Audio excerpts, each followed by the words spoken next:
Yo, what's up? It's your boy Drew.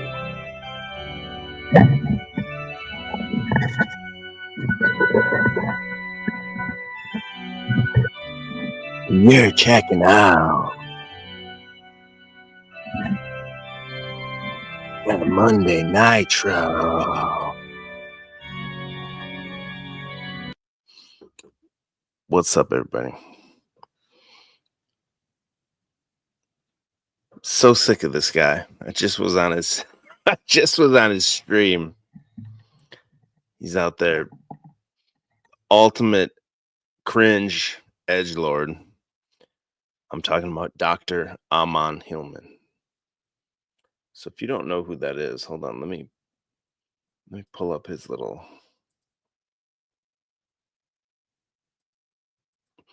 He blew up on this stream on what's it, Danny Jones, I think, yeah, and he got like over 1 million views. Yeah, this guy here. He's like so creepy, dude. He's like so rebelling against his parents, bro. And the dipshit says like, okay, so he's like a PhD in like ancient Greek manuscript text or something. And while everyone's coming in here, what I'm actually gonna do is I'm gonna play EBT, and I talked about this guy a little bit the other night. And I need you guys to go, first of all, go subscribe to Enslaved by Truth. And while people are still rolling in here, I'm going to play this little clip. You got to go here and watch this stream I did with EBT. It's so funny, dude, where we talked about Billy Carson, archaics, all this boomer brain rot. And we did briefly touch on Ammon Hillman. Like, I didn't know too much about him. I had seen that little Danny Jones one, but I never really, like, looked into him or anything. I knew it was bullshit, obviously. And Isn't she in play Miami? this Yeah, and she's in the while people are rolling in here, and I'll be right back once this is. Here it is. No, he does not. Yes, he does. Yes, he does. Hold on. Dried old boomer, I've no one mentioned it until now. He's he's literally Okay, here we go. the hot box, boy.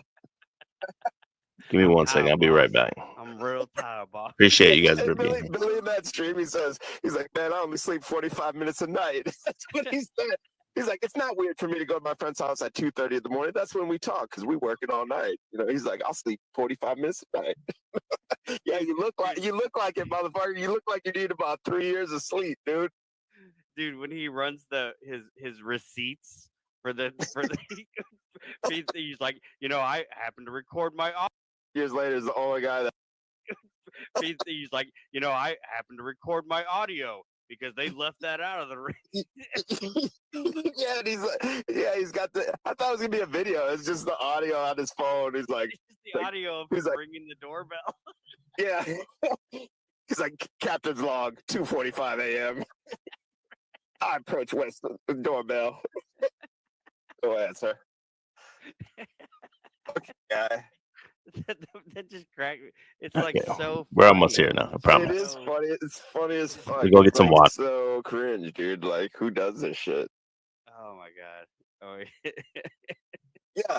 And okay, now the chat's saying too. Now Jason's teaming up with that Ammon Hillman guy. They're saying it's so fucking funny.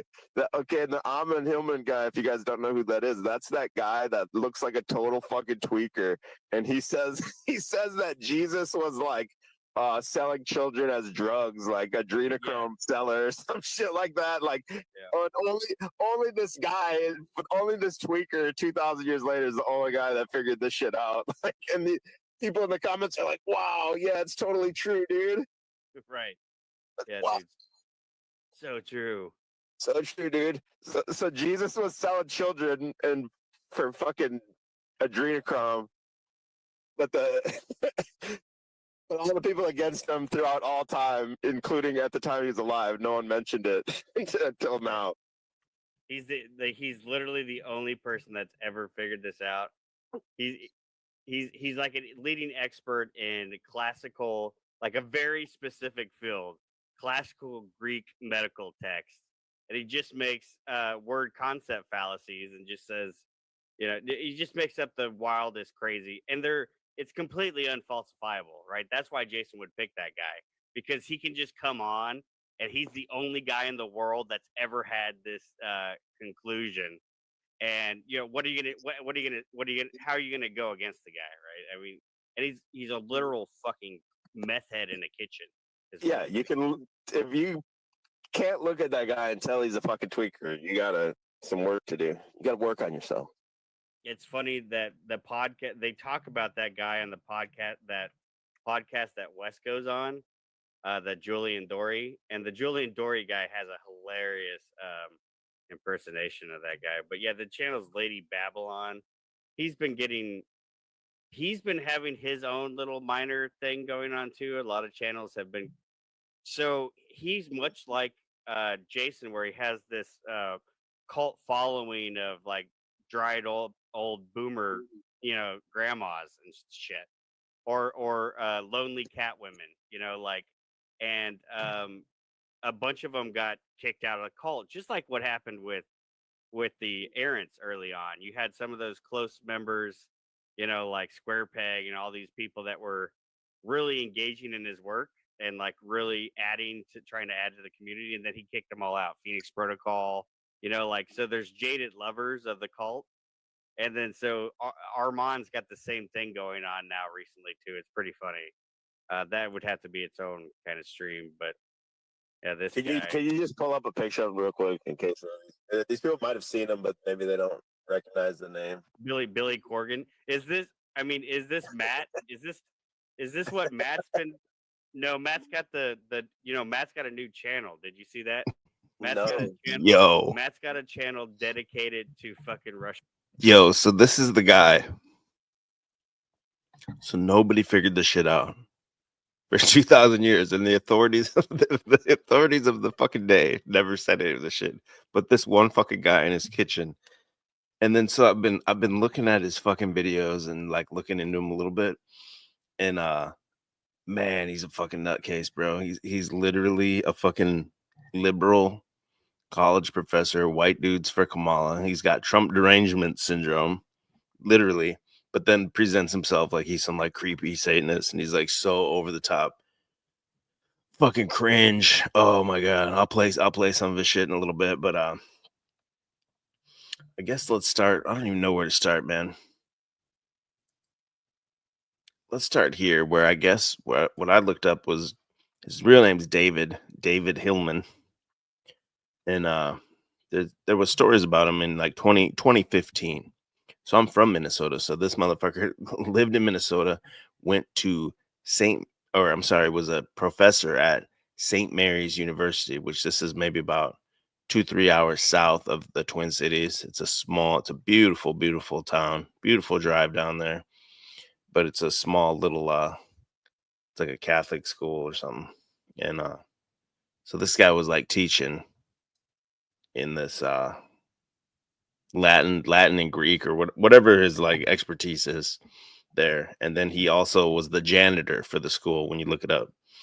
And he was scrubbing the shit out of the toilets. And he produced a play for the school, and he introduced like dildos into the play. And when you read these things, and I even went into the Minnesota, you can like in the Minnesota.gov, you can look at the official like documents that were in the court and everything. So basically what happened is he portrays it as he was being stifled and censored by the school, like the school didn't like his views or whatever. Can you guys hear me good? And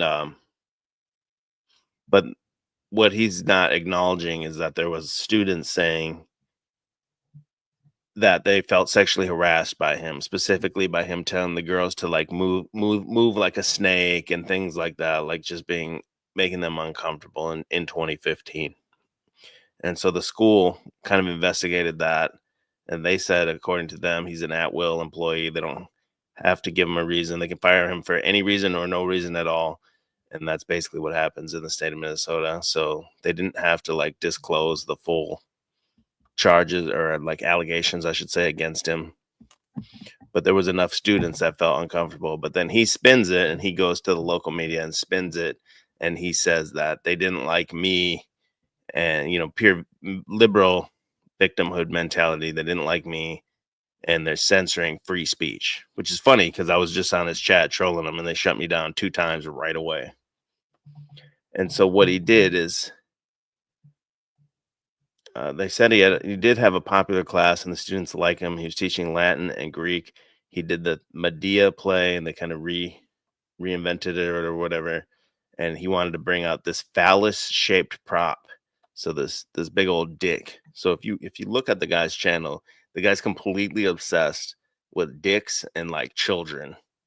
Dicks, children, cum, fucking total fucking degenerate. And so this is manifesting in his life here earlier, 10 years ago already.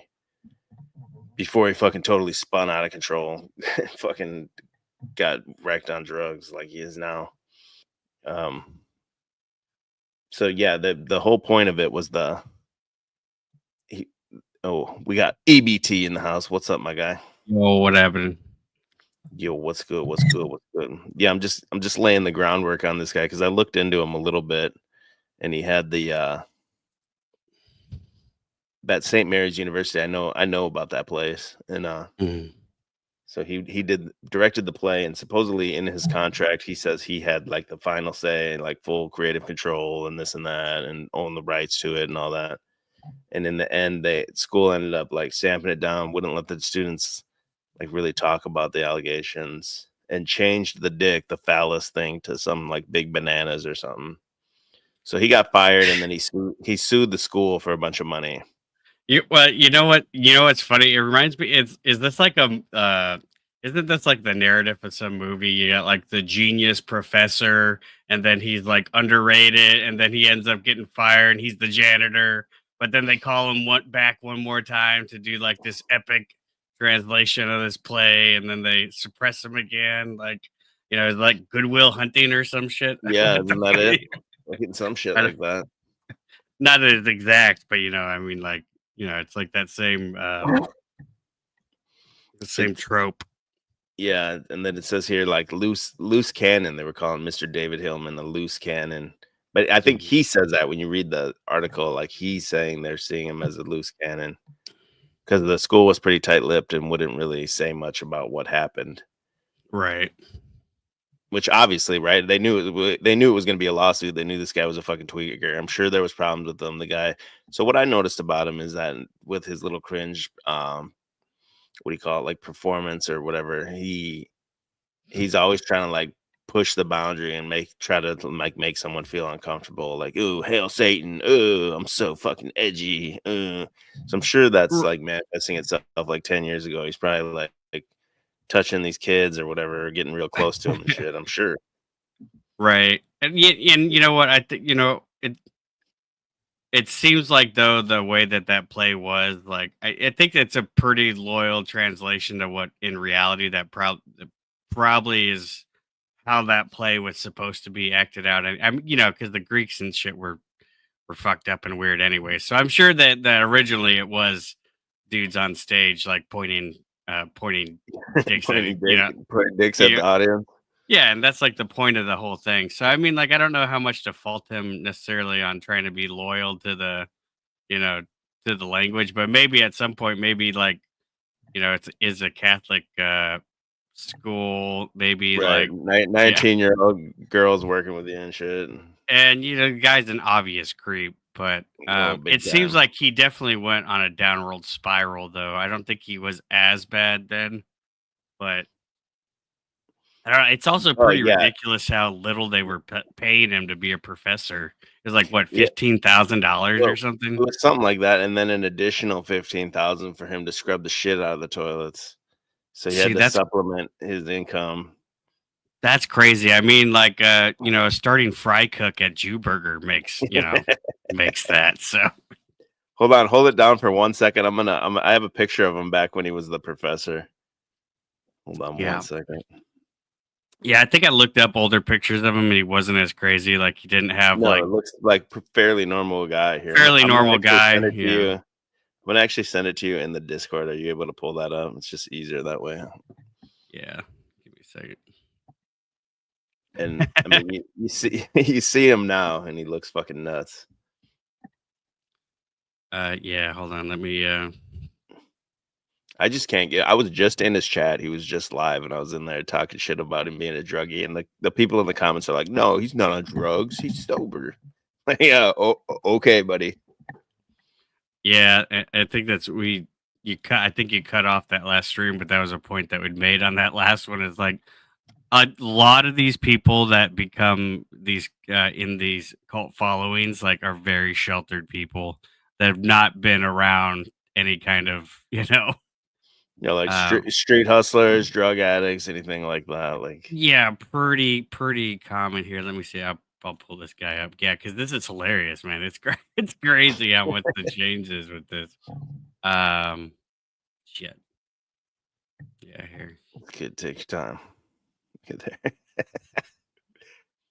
me see if I can zoom in. My landlord just stopped by tonight. It looks like Right.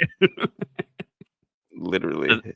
So that was him when he was a professor. But like, you notice the picture, right? Yeah, I saw that He's, too. he's in the dude's crotch.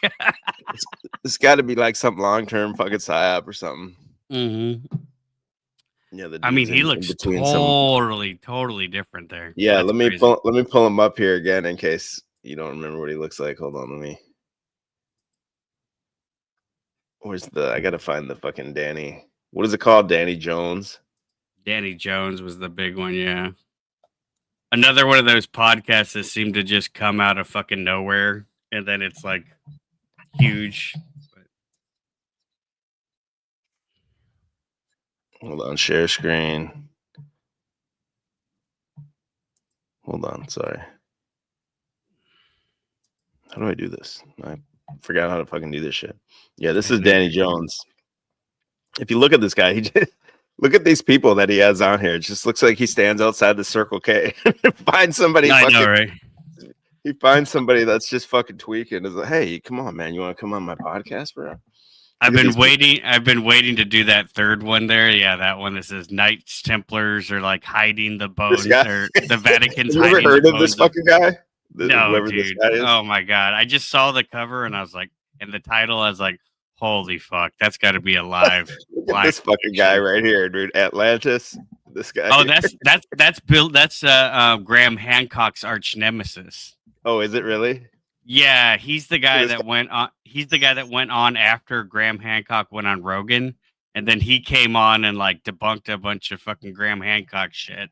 But then they've been feuding back and forth. Flint Dribble is his name. Yeah, it's nowhere near the level of the Billy Carson and Wes Huff thing. Like, that's like unknown levels. Yeah, dude, they're making cartoons of it now. Like, look at this guy right here. He caught this guy shitting in the street right here, and he fucking brought him on. Yeah. This I have no idea who this. Oh, so Danny Jones he's a former. I don't know. I think he might have worked for Vice, but he was a documentary film director. Yeah, the guy that runs the podcast. But yeah, there's Armin's one. Yeah, that's the one that got huge.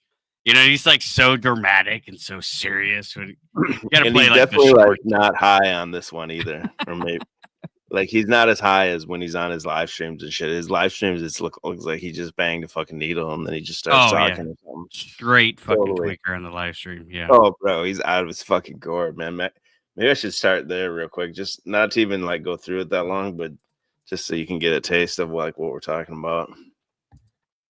And he called himself Lady Babylon. Totally gay. Right. Well, and then back to the backstory though. One of the important things is that like he claims that when he was working at that Catholic university, that like the Vatican came in and investigated him because he was opening up like satanic portals and like, you know, all kinds of ridiculous claims. Like they wanted to come and exorcise him, and it's just nonsense. which clearly was not the case based on if you actually read the story. Um, he wanted people on stage for a play, fucking pointing dildos at the audience. I mean, Right, my internet's fucking going crazy right now. There's too much truth, dog. and I mean, like they only hired him for just that one. It seemed Yeah, like it was his basically stories, like they didn't even fire him. They just told him they weren't going to renew his contract. right? They just needed him for that 1 year, and then yeah. Do you understand? Now, I'm trying to show. Yeah, here we go. in ancient Greek, Okay, get a new camera, motherfucker. Get this is worse than Matt's camera right here. goddess is a state. It's a state of goody. No, he's in Matt's basement. You can see the red glow that's on the wall. That's actually from Matt testing the current Russian stuff. This rocket stove. Yeah, Matt's got him behind the drywall. Like, crank Mhm. out that content, motherfucker. Hey, he looks like a Lumitami, to be honest. Look at them eyes, dude. yeah. He's got a little State. bit of he's got a Lumitami energy for sure. Oh yeah, for sure. Well, bro. kind Two of. lovers. No, but he's like he's mixing stuff because he's sped up, but he's also on some kind Up of and down. opiate too. Yeah. He's got like a fucking studio kitchen with like a he's got like a library in his fucking kitchen. Yeah, he's probably speedballing is what I would guess, but First grant. It's absolute 100% choice. These are the people that watch it. Did you see that comment that came up? It was this dude with like complete face tattoos and shit, like the Right. reptile face tattoos. Aphrodite. Aphrodite. He's calling you guy- out, Aphrodite. oh, she'll he be does- in that call. he She'll do- be in that call. She probably Yeah, already because is. he talks about like drinking the fluids and shit like that. Yeah, he does. Yeah, that's part of Understand me? the theory. Grace. Grace. Fantastic. Look what we get an opening gift right away. Okay, let's open the doors of this cult. In case you haven't seen, we got off the ship. You may be a little bit groggy. I put a little too much, Bro, are you on 56K internet or what's going on here? Like a cell phone gets a better fucking reception than that. I don't know what's up with them. But when I look this up though, then like the like you were saying, bro, like there's the ex cults members Yeah. like coming out making videos about him and shit. Oh yeah, the more you look into those two women are insane. Oh, the two, I can the tell two they're women totally insane. that are Let's going see. against him. There's Yeah, another. these are the two women. Yes, so these you are the- wonder yeah. you wonder like who's watching this shit. Who can't tell it's a fucking tweaker? It's these people right here. Like it's like a Yes. 40-year-old lady with like she's got like a cat collar. I'd actually already been following her channel before I knew like her channel. The one in the middle, her channel is called the Cult Examiner, and then the other lady, I don't think, but like the other lady cracks me up because she's like prim and proper and like she's like, well, originally his research into estrogen use within Yeah, she's she's talking trying to about- act like she's like a researcher. We're talking about the one on the far right here. Like she's some like legitimate like linguist. or Yeah, whatever the she fuck says her that. angle is. Well, she says that she was researching psychedelic use in religious cults or some shit, and that's how she found him. But these women become like his like right hand mods, like I believe they both like ran the Discord originally. They go on and they talk about it in one of these episodes. It's probably this one. I think it's but, this like, one. Yeah, I didn't watch they the whole kick thing. 'em- It's too much for They me. like but I Armand could starts tell right like away they're nuts. he starts like a private Discord and they don't get invited and Yeah. yeah. Yeah, they were mad about that. Yeah. Yeah, apparently, yeah, people were seeing him for years on the Gnostic Informant. I've heard of that channel. I've never really gone on there. Yeah, well, see, like he was on Gnostic Informant, but they're beefing too because Why are they beefing? So basically, Gnos- he beefs with everyone. Gnostic Informant says he's full of shit.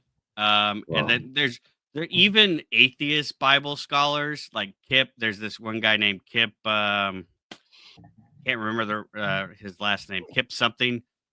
He's a Bible professor, but he's an atheist. He doesn't believe in God, but he knows the stuff. All of them are saying that, and he's an ancient language expert. And he's saying that this guy is full of shit. And then Gnostic Informant has come out and made a bunch of videos, like debunking a bunch of his claims and shit. So like it's a back and forth between them. But mainly that Kip Davis is the other guy's name. Kip Davis has been going pretty hard against him. And that Kip Davis guy, I think he just did. Yeah, Kip Davis just did one of the other big podcasts. The one that Wes Huff guy was just on, the Julian Dory podcast. And he was talking about Armin's part of Armin's main thesis, which one of his biggest things which everybody disagrees with him is that he says that the Septuagint was written in Greek. Well, obviously, he said the Greek Bible came first, and then centuries later is when the Greek was actually translated into a new invented language called Hebrew. So he's saying that like the Hebrew religion didn't exist at all; that it had always been a Greek text from the very beginning, and that it was later taken and Has anyone else ever made that claim, or is that just his? No, absolutely nobody else No makes historian that claim ever or anything, right? No, he's literally the only guy. Okay, Literally the only guy. Yeah. Where I think a lot of his shit comes from, when I was looking into him, I think a lot of his shit comes from that Tracy. Her name, I can pull her up in a little bit. Her name's Tracy Twyla or some shit like that, and that's Archaics borrows from her heavily too, and it's a lot of the same type of shit. But she's dead, so I think they find this kind of obscure researcher from not that long ago, and then they kind of just fucking pick the bones. Right. That Tracy Twyla is the one. When you look her up, she's got a big picture of like a fucking Freemason charm on her chest and shit. I yeah, I know. Yeah, okay, yeah. She hosted some like esoteric like radio show and all this shit. Yeah, I remember a bunch of those like book tree type books and shit, the same types of shit. Yeah. So like since she's very obscure and dead, these guys kind of pillage that fucking work, I think. And same, the other big name from Book Tree, Jordan Maxwell. I mean, all these guys are basically, trickle down conspiracy theory from, Jordan Maxwell and those types, but which is just funny. But yeah. So to me, I did see Wes Huff had a video about him, or like there was like a clip where Wes Huff talked about this Ammon Hillman dipshit. Oh, he talked about him on that Julian Dory podcast, and then he has made. Yeah, he just had like a clip from that one, is I think what I saw. Yeah, I think so. Basically, I would agree with that without even knowing enough about it. Where he's saying like this guy's just taking words out of context and making it say whatever. That'd be easy to do, right? Like you just like lying with statistics. You could make these statistics say anything. If you have these language, you could kind of massage these words to make it say whatever you want. And coincidentally, all this guy talks about is fucking dicks, cum, blood, children, pediatry and shit. Like that's pretty. Yeah. You gotta look at the character of the person when that's the only thing that's coming out of his fucking mouth.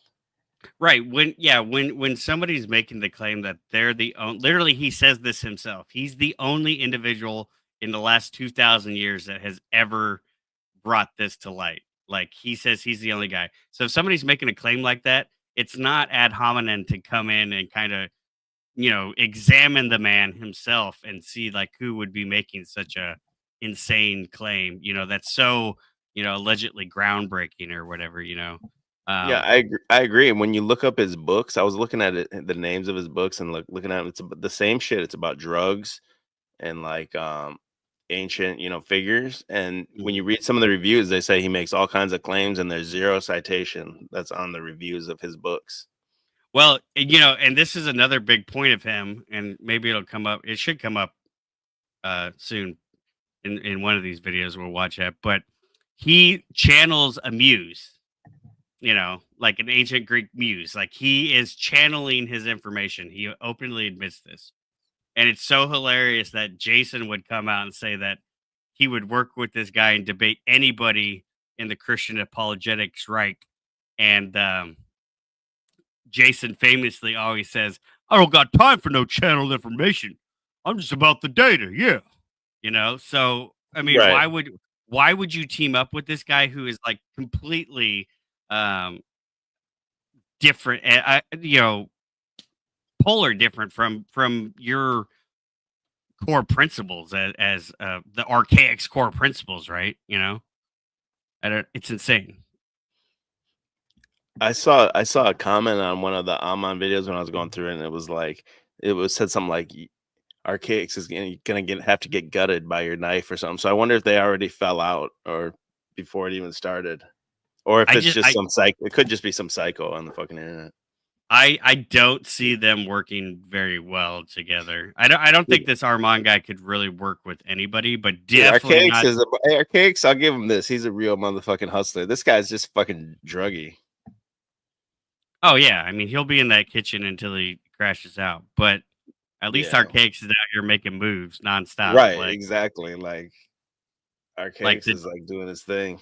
the dude has like had an insane growth, like just not on YouTube, just like in his life, like in his life, he's had an insane growth of what he's doing. So I mean, like, yeah, you got to appreciate the hustle, I guess. I mean, like, but Yeah, this guy's just gonna sit back and do drugs until fucking he crashes out, basically. Well, and then he's also out here doing, he's saying, well, I'm not doing this for money. That's what Amon's saying. Yeah. Because we know Jason's doing it for money. Yeah. Archaic Glacier. No, I mean we'll if depending on how long we can go on this, we might get into some of Jason's claims because I had some stuff prepared for that. That I was gonna do. Yeah, we can go there. I don't want to go there right now. Real quick. Yeah, I want to go against this guy. So when I watched that video of those two ladies in the cult and they talked about he makes you do these initiations, and one of them is you got to wear a platinum blonde wig and a dress and read like some fucking book or whatever, and like whatever the fuck it is, like that's the thing. And they showed a little clip, and I was like, no fucking way. And you go on his page, bro, take me, and this shit's still on his fucking page, bro. So this is the guy right here. These people are like citing this guy right here. Look at this shit, bro. Of a logician of the language from the dead. I want to pull him out and see what he says. Bro, tell us, Hesychius. Tell us, what does this word, this mean? What does it mean? The word. Gymnasion. What is a gymnasion? And it explains everything. It's a topos, a place, in hoi, in which agonizontai, a place in which, bro, who puts this shit up on their fucking shit?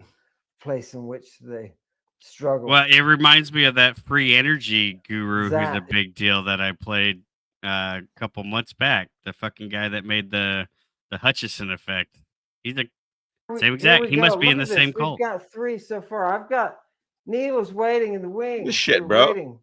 Waiting for Neil. We'll get to this Neil. Is what these motherfuckers are watching. Right Your grandma's watching right this. Right now, I want to go ahead and introduce Snappy, of course. Yeah, bro. This guy has Snappy like Thonius, this has to right? How about some applause? Can we get some applause in there somewhere?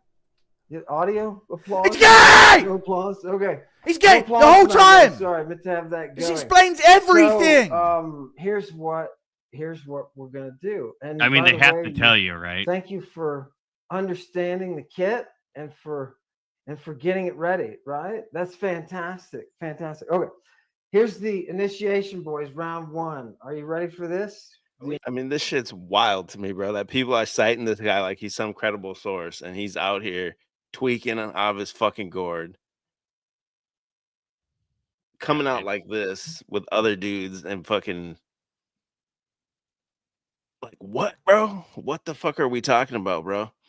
Like, so I don't know classical Greek, but I can show where these people they believe this shit, why that's like a fucking fallacy, because these are the same people that say the Bible's bullshit.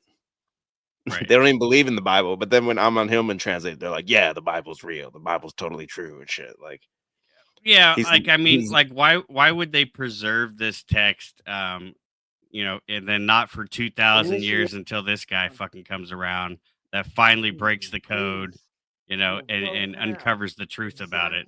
60 seconds. It's insane. To answer the question. to answer the question. And the question is the struggle. The Bro. question is the struggle. Sons The of mannerisms are heresies, very racist. gay here. Okay, Question they're number very, one. very gay. Who is Jesus? 1 minute. Snappy. Go. Jesus is Baal. Jesus is A motherfucker with the collie on the background. Right. Blue tranny demon. This is Annapurna right here. the he is basically a usurper of the mysteries who has You know, every taken single one of these advantage dudes fuck that of Morgile the guy. mysteries and the Or that power, the divine what the Morg what's his name? Oh, Morg. Morg, yeah. Yeah, you know they love impose Morg. an Yeah. eternal order upon us. I call him Grave Wigger. That is Jesus in a nutshell. He's yeah. Fucking force Morg. Fantastic. Look at this Good. guy on the fucking Good right. struggle. Okay. Okay, Xonius, are you He's ready? selling it. I mean, he is selling He's it. going to Bro. find wherever his weakness is and put him down. My The guy in the question middle is is trying to this. sell it. I mean, Who they're is like Jesus? oddly way too comfortable with doing this. Jesus is a pedophilic mind meddler. He meddled the mysteries, and he's a copycat of Dionysus. He tried to follow in the great Dionysus' step, but he couldn't do it. And what he did is spread lies and rumors and take people's souls. That's all I got. It's gay! It's gone gay! It's right in front of us the whole time! I've been saying this for years! For years I've been saying this! It all makes sense now. We can stop wondering. We can stop... What? This guy's demons in his head? They're not demons. In some religions they are. But here in my wholesome community of YouTube, those aren't demons. Those are just your inner thoughts. So I didn't mention what I don't think I did. If you don't know the guy's whole shit is that Jesus trafficked children and fucking use them for like adrenochrome or some shit, right? Basically, that's the gist of it. Well, the way that he comes to a lot of these conclusions is just like utterly insane. I'm sure there's probably a video that kind of tries to center it in a lot. I know one of the things is he says that it's only based on like a few like loose things that he picks out and that he extrapolates like this whole entire huge story out of it. One is like the young man that flees in the Garden of Gethsemane, you know, and the text says that he flees just wearing a linen cloth. And then so he extrapolates that out to be, oh, well, Jesus was having some kind of, he was engaging in pedophilia in the Garden of Gethsemane. And then that's why the Romans came and arrested him that night. No explanation of anything else other, you know, there's no, he just says it, you know, he just fucking says it. The other thing is he claims that Christos in classical Greek, Christos means urea, like it means to rub ointment on one's eyes so that one can see. And then somehow he jumps from that to go to specifically because of the worm of the gatfly, and then somehow the gatfly is related to orgy cults, and then so somehow he just kind of weaves this. He just randomly says a bunch of bullshit. You know, it's the same method that all these motherfuckers use. They just string together a bunch of fucking nonsense and random fucking idiots like these guys that would go live on stream in lingerie and wigs, you know, to, you know, but what is it? Is it bad on purpose? I mean, are we supposed to take this shit seriously? Because they're saying all the shit that all these Jesus mythicists people say, right? I mean, I just don't know what are you trying to do? Basically, he's saying like it's all about like pedophilia and Destroying their false god. Yeah, he gets to that somehow. Destroying their I don't false really god. know And exactly to how he find the gets to sickle, that whether it is conclusion. within But the mind, or as they say, like, and if that's true, if Jesus is all about like trafficking kids and using them for drugs and all that shit, then why isn't this guy worshiping Jesus? Because that's what he seems like he's about. yeah, I mean, He's about why hail would that Satan and shit. Hail Satan! Why don't you worship fucking Jesus then? Because he's a right? child And trafficker, so why is that bad? murderer and shit. why is that bad? Yeah, then? You know, I exactly, mean, like, dipshit. it Fucking makes no guy sense. shits on his own fucking theory. It's just a matter of trying to convince. And this is always the suspension of disbelief. Poison the well, and then insert your own narrative, and then they'll just run with it. Because basically, at the end of the day, all these people want to do is just hate on Christ, and they'll find any possible way to justify one, their degenerate behavior, and two, their hatred for Christ. Yeah, that's what it boils down to, right? And he's just in there just blaspheming Christ the whole time. Look at this shit, bro. I can't look at this much more. This is too much. Fucking crazy. But this guy is like, people like Gary Baxter's out here like quoting this guy like, oh, wait until they see this guy. Oh, he's gonna blow their mind and shit. Yeah, I don't know if this And guy's force maybe I've you not to seen this tell name in me here before, but yeah, who it yes. was that you The served. anointed, applying ointment, say, or "Who do you Messiah, serve?" the anointed one in What would you Hebrew. say But he from takes it to like depths this of your whole soul? nother level. What is there at the bottom? We'll start. Thonius, what's there at the bottom? Whom do you serve? Yeah, and if it's true, like I was saying, Right. if it's just true and Was you he believe in from all the shit he says, then like why don't Judah? you worship him? And- Because he's a bad guy and doing bad things. Right. Yeah. I mean, how do you get to the point where the Satan is the good guy? Because Satan's mentioned very little in the Bible in reality, so then you have to craft this entire fictional, fan fiction. Smash or pass, Smiley. Bro. Yeah. Yeah, And this is what happens when you and fucking plus there's stuck on this also the shit. distinction between classical Greek, which the manuscripts that we have are not written in, and then Koine Greek, which is like what they essentially call like poor people like street Greek, like what like uneducated people would have used, and not uneducated per se, but just like the common vernacular. You can Right. see that in language today, which is like, it's stupid that people don't see this. They think that, okay, well, this word only had one meaning at one time, and this is the meaning for all time. Like, no, well, if you don't put it into context, then it doesn't make any sense whatsoever, which is the majority of what this guy does. Like, Look at his cringe ass thumbnails too. It's like an 80s VHS fucking tape or some shit. yeah. So what's the yeah, so basically it's like ancient QAnon cult is what he's saying, is that Jesus was making adrenochrome with the Yeah, it's not ancient aliens, ancient fucking Q. ancient adrenochrome. Yeah. Yeah, that's basically it. Ancient adrenochrome cult. But he's got to put on that weird like performance when he's fucking. Look at the pictures are just fucking. Every picture he's just trying to be like as edgelord as possible. Somebody in the comments said earlier, like, put him and Ben Thorpe in a fucking in a room together. This is what this guy reminds me of. Ben Thorpe's fucking edgelord shit is about like incest. This guy's Right. edgelord shit is about like hating on Christ. They just try to take it as far as they can. Okay, and then so doesn't he have like an alternate personality too that does music? He does. Yes. Is it on here? Yes. I can't think of what he calls it. Something Billy or something. It's in one of those. Somebody just did a clip of it. Somebody in the chat probably knows. So the same. Somebody said, "Yeah, his dental illness or his music is booty." He calls his personality that does the music. He has a name for it.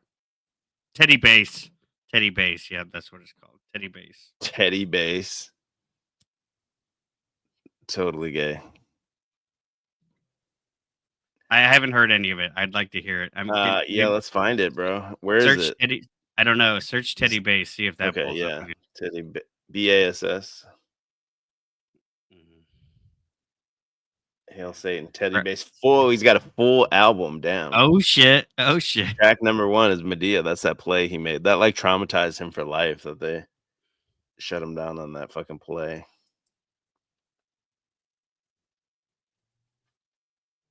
Yeah, this is gonna be Jason's boy, the guy in the fucking wig and dress.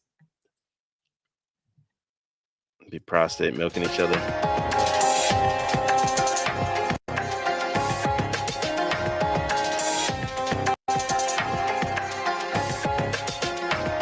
I mean, I heard he raps over Oh, there. does he rap? No Yeah. fucking way. I gotta hear this, bro. Does he rap in that?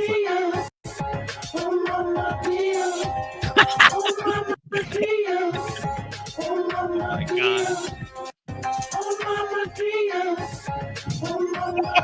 Oh, my shit's fucking up, man. Oh, mama dear. Oh, mama dear. Hail Satan. Or the Kims to the moon. Princess Diana with the frankincense and myrrh. Magic gifts coming through with the quickness. I feel like we're watching a TML stream or something.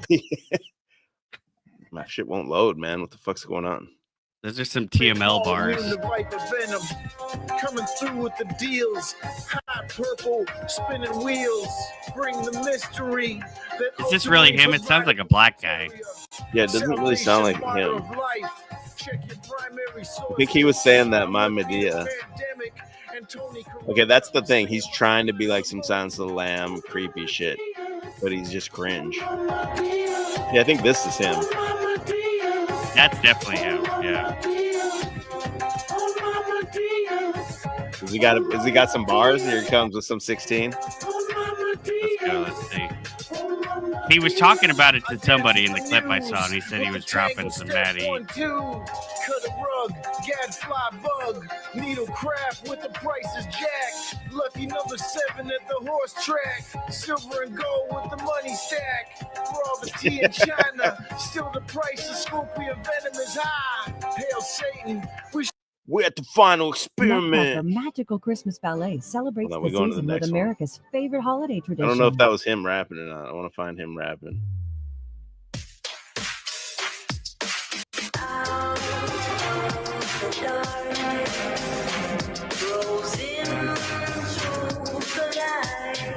Teddy bass.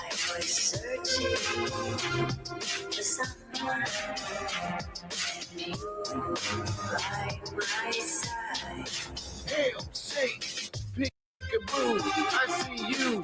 More satanic, Mary Poppins. Got a big bag of juju where the necromancers hang out and the dark. He's trying to sound like Necro or something. Mystery, purple drugs on your face. You're at the Roman clown circus. Scandalous Jesus, Pharmakia Medea. Got him twisted out. Child sex traffickers hung on the cross. Pedophiles fetching gibbets. Fucking hail Satan, bitches. Worship the muse. They couldn't hear the dragon tongue. Oh my god, this is pure fucking trash. Grim Reaper riding. It's not even rhyming. Drumming tribal. Oh my god, bro. I mean, it's Don't just don't quit your day job, dude. Oh, sorry, you got mean- fired. the beat and shit's not too bad. Yeah, the beat was solid, Yeah, but but the bars were trash, bro. the bars were utter trash. Terrible. Fucking terrible. Even like that hook wasn't that bad. Like, but No, the Is hook that was gotta good. be I thought it him? was. I thought it was pretty good. Like, but yeah, the The- bars were fucking utter trash. bro. Hold on. Let's give Yo, him are another we gonna be- 16. Are Hold we on, gonna be we're a? gonna You know how there's that genre where the guys react to like fucking to, Yeah, to fucking. We hear Teddy Bass for the first time. We need to do that like the truther genre, you know. Simulacrum. Yeah, they need to get that bitch on this track. You know, Archaic's got some bars. He was locked up for a long time. Yeah. Yeah. I'm out here doing 26 years. Yeah. Phoenix. Baby Phoenix. Shout out KFC. Thank you for that bucket tonight. Got me a baby Phoenix. Put Shout that out bitch 138, 138, what it do? ARX 138. Represent. It's going out to all those dungeon programming. Oh, damn. He I'm put an saving ad up right in the to middle buy of a the damn house, song or so what? I want to avoid big medical bills. Sorry, I'm on motherfucking what's going on? Where's the bars, dude? Let's get them honey buns in the air, y'all. Where my dildos at? Medita Medicina, write them scripts, over medicate them. What a gem, purple rain from the heaven. Flowers of evil for all the people. From a languid lamp, it was Lady Babylon in deep with the Bacchic initiations. Ammon's muse, hail Satan.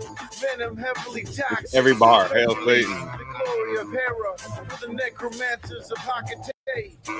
Original sources, Saturnalia, what a thrilling touch. By the rivers with the eyes open for the savior. Fried in deep bacon and purple goo. The itchy twitchy, hail Satan. You need a ghostwriter, dog. You can go on Fiverr and get a ghostwriter for you. Right, dude. Like, it's such a played out genre too. The woke, you used to, what used to be woke. You know, the original woke. Yeah. Like, I don't know. Some people did it good. You know, what was it? There's a couple bands that did it real well, but Children of Babylon and shit like that. That was crazy. Hold on. I gotta hear this one. One more. Violet Juice called. He had those thumbnails with the violet juice. It was like, what's in Juice's mouth on the thumbnail. Yo, isn't that like that one that we looked at, the fucking gifted school shit? Yeah, you drank some purple drink. You drank that purple drink? Yeah. All right. Oh my god. 1, 2, 1, 2. All night. Hail Satan. Toxin on the arrow. All the dreams. Washing the feet with cloth underwear. Peddling your spun on wheels. Oh my god. After toxins with healing waters. Welcome to the slaughter. Hail Satan. We're selling the books of lies. This guy's in the lingerie and wig when he's rapping. In a vampiric form, gangster G and the prostitutes on adrenochrome. Oh, there it is. Yeah. It grills. This is romantic rap. Let me serenade you, bitch. We're going to that Teddy Bates. Yo, what the fuck? That shit's wild, bro. This guy's gay. See you later. Goodbye. I wanted to find this clip of Julian Doran making when he does his impersonation. Pull that up. I think we should listen to some of the what the mod ladies say. Oh, they're nuts as fuck, dude. These are the people that believe in it. You wonder. This is what I wonder. I don't know what you guys want. I wonder, like, who listens to this shit? Who believes this shit when they see this shit? It's these motherfucking people right here. Listen to these psychos. Now, there's one of these I don't know if it's on this dude's and this dude's weird too. The guy that runs this channel, he's kind of weird. He makes a lot of videos about Hillman. Yeah, he hops on a lot of stuff. He used to do where he would like have a different weird like costume on every time he did a stream. But I guess he stopped doing that, I guess. But there's one of these where they let people call in and people start calling in and like attacking these women, or it's like super chats. I can't remember exactly what, but like his simps. Okay, that's what I wanted to talk about that dude too. Is I watched some of these other like rebuttal videos to him, and when you read the comments underneath, it's 100% exact word for word the shit on the videos we made about archaics and shit. The exact same phrasing and everything. It's like you guys are just jealous.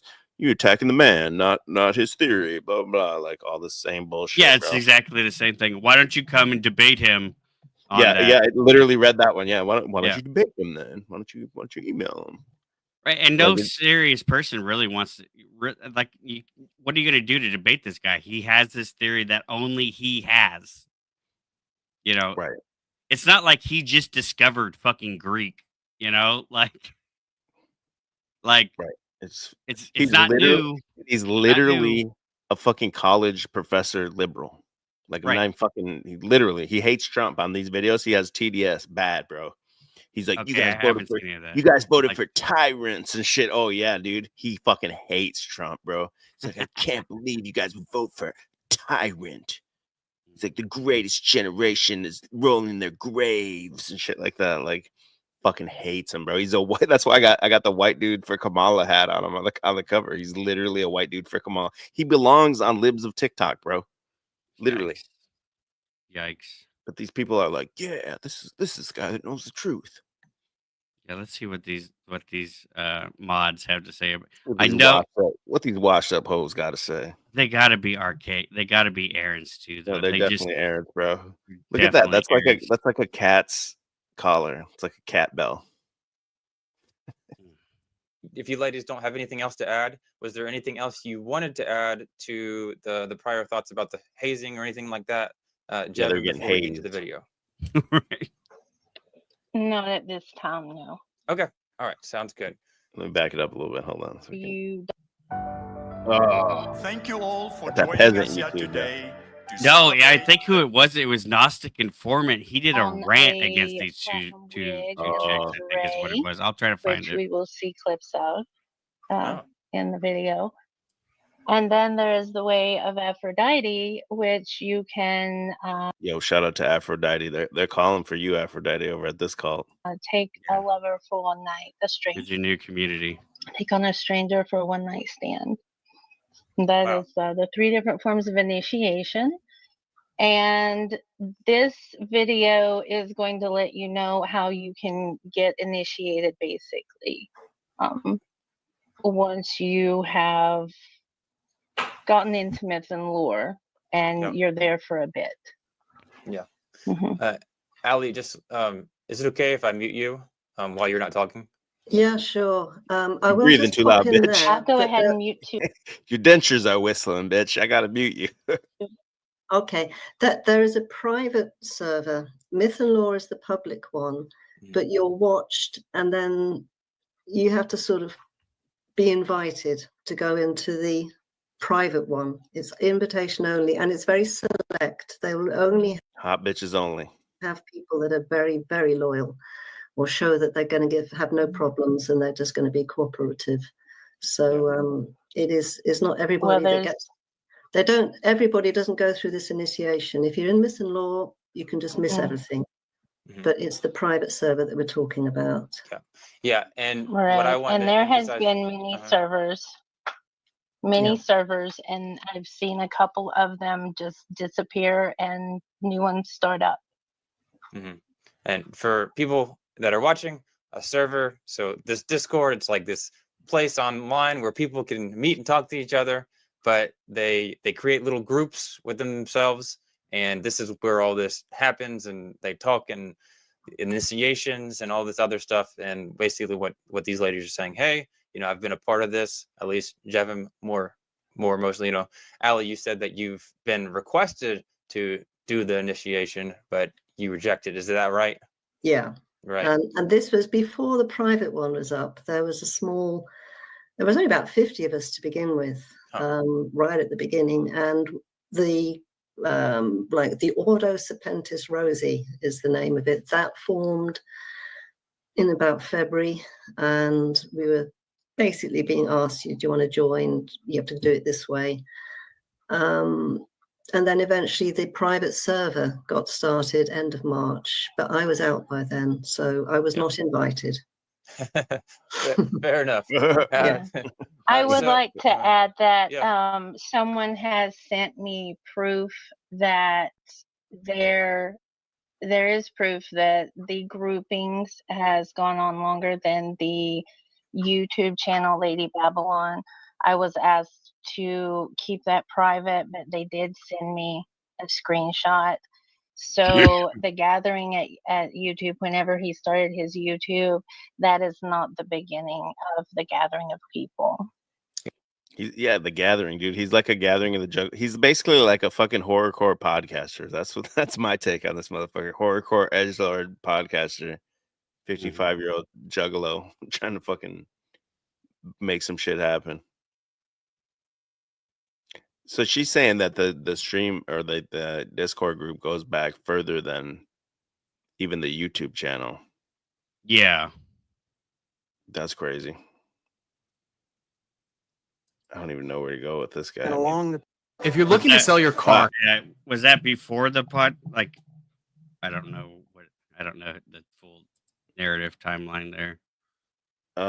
She was saying, when was this one? This was only 4 weeks ago, this video. that place called Sodom and Gomorrah.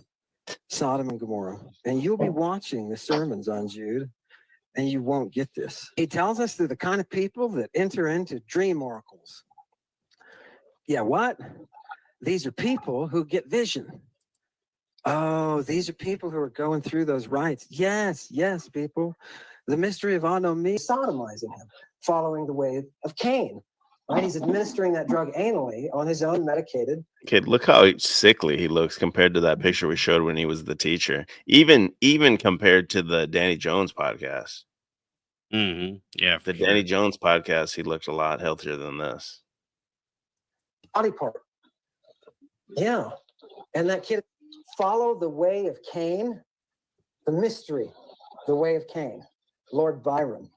And when you get there, you'll find the devil. And the devil will speak to you directly, and you will speak back directly. For those of you who have ears to hear, you know and respect this process. So again, it's necromancy, but you got to call up the dead to do that, right? Go get Byron, the way of Cain, and working. Rob, do you have anything to say about the way of Cain? Okay, so this is people's grandmas watching this shit, dude. That's what the whole thing that fucking it's wild. Fucks me up. And then when you see like archaic live gatherings, like it's a bunch of fucking boomers. Bro, we gotta go into that last live gathering he did. No, we gotta do the Houston one because that's when he talks about fucking yeah, that's the one I'm talking about. Was there another one after that? Yeah, I don't know if they posted anything from it, but the one on Orpheus, I only watched like a few minutes of it. Yeah, I didn't watch too much. I saw a little bit of funny shit, dude. Yeah, let's smash on this guy for like 5 more minutes. Hold on. Yeah. It's so easy to become a podcaster with Riverside. I hate the fucking ads, bro. I gotta just bite the bullet and pay for the fucking. Here's how it works. Bullshit. Do you know this channel? Who are these podcasts? Yeah. Oh, I don't even know it. I just saw it because they covered this guy. Is this what they do? Do they just like fucking find shit? Yeah, Benton introduced me to it. It has something to do with like it's related to some fucking shit that Benton. I don't know if Anthony and Openy or somehow or something, or I don't know. You guys remember Lady Babylon from this very show a couple of weeks ago? Yes. This guy, he reads all the ancient Greek text. Yeah. And he knows the Greek language better than the ancient Greeks did. Allegedly. And he understands the Bible better than anyone else. And he knows everything that happened with Jesus, and Jesus's apostles were all children that he was I remember this now. using for power and energy, and it's like a drug. Yeah. And that's why he was crucified for diddling children and trafficking them. You fucking know all about this shit. Dude, there's a lot of ESO-Do type shit going down. He talks like a psychopath. With Jesus. And he's doing something new that I think is probably a terrible idea. But he is going in and responding to commenters one at a time. Oh. He is now doing the thing. And I see this on TikTok all the time now. On WTS, we talk about it. These people who start getting hate, they go, I will respond one at a time to my haters, and I'll show them. And it's a terrible strategy. Well, it works sometimes. Yeah, okay. Some guy with a general name. His kitchen is in a tiny apartment. An efficiency flat, as the UKers call him. So he's definitely not a financial or marketing genius, that's for sure. Why does he talk like that? Do you know what that is? It is. I found this clip of that Julian Dory guy doing an impersonation. It's pretty good. Class. Pull it up. Let me pull it up here real quick. Yeah, pull it up because we just heard exactly what he sounds like. And then so this was the podcast that he did with that Wesley Huff guy, which I will say is oddly timed that the whole fucking Wesley Huff and Billy Carlton beef Billy like Carlton. popped off right before this podcast dropped. So you know that they had already filmed this like probably weeks ahead of time, but let me make sure the volume's up. Topic is whenever I hear someone come out and say, Now, just to preface it, this guy, Julian Dory, is another one of these podcasts that just rose to huge fame. I guess he's an ex-Special Forces sniper, which seems to be this guy right here. This guy, yeah, the guy in the white T-shirt, yeah, he's ex-Special. Yeah, he's ex-Special Forces sniper. So it's like, we talk about the prison to YouTube pipeline. One of the biggest ones right now is the special operations to podcast pipeline is a huge thing right now. That's something covered in SEAL Team 666. Everybody go ahead and go over to Enslaved by Truth. Give me a subscribe. We will be doing part 5 of that here soon. So I'm the only guy that knows That's pretty good. about what's happening with this language. Because Yeah. I've been studying this my whole life. Right. And there's really no one else who's gone to Israel and studied the Greek among the architecture there. Yeah. When I hear that, that says to me like he's therefore saying, because I'm the only knowledge on this, you have to listen to me. And he's precluding that there could be any defenses against what he's saying because other people don't know, which, it's a strong word to use. But when I hear stuff like that, I go, oh, is that like charlatan? And there you go. That's the exact same template that every single one of these guys use, Jason included. I'm the only guy that's ever put this together. 27 years in the clink. I'm the only guy that's read all these books. Only books that are only in motherfucking Texas prison system. In the Texas prison system. Somehow I'm the only guy that has built this chronology. Somehow I'm the only guy that knows this. You're not going to find this anywhere else. Same exact thing. Same thing that Billy Carlton does. Same thing that any of these guys do. Graham Hancock, if we want to throw him in there, all these guys. Same thing. The exact same thing. Jordan Maxwell, and that goes way back in history too. So it's all based on like the people don't double check the work. That's what it seems like to me. Oh yeah, nobody can. I mean, for one, because you can't, you like just can't. Yeah, because the books Right. are only in the Texas prison system, or you have to learn. You'd have to get a PhD in fucking Greek, fucking whatever Greek shit he's got. Right, and the medical things that he had, he's the only one that has ever had access to certain ones of them, and all this kind of shit. Like it's. What was that one? Even that Marty Leeds just recently had one on Archaics where he went through. I didn't watch it, but he went through a bunch of Archaics claims and went through the books and shit. And yeah, that was pretty fucking retarded. Was it bad? I didn't see it.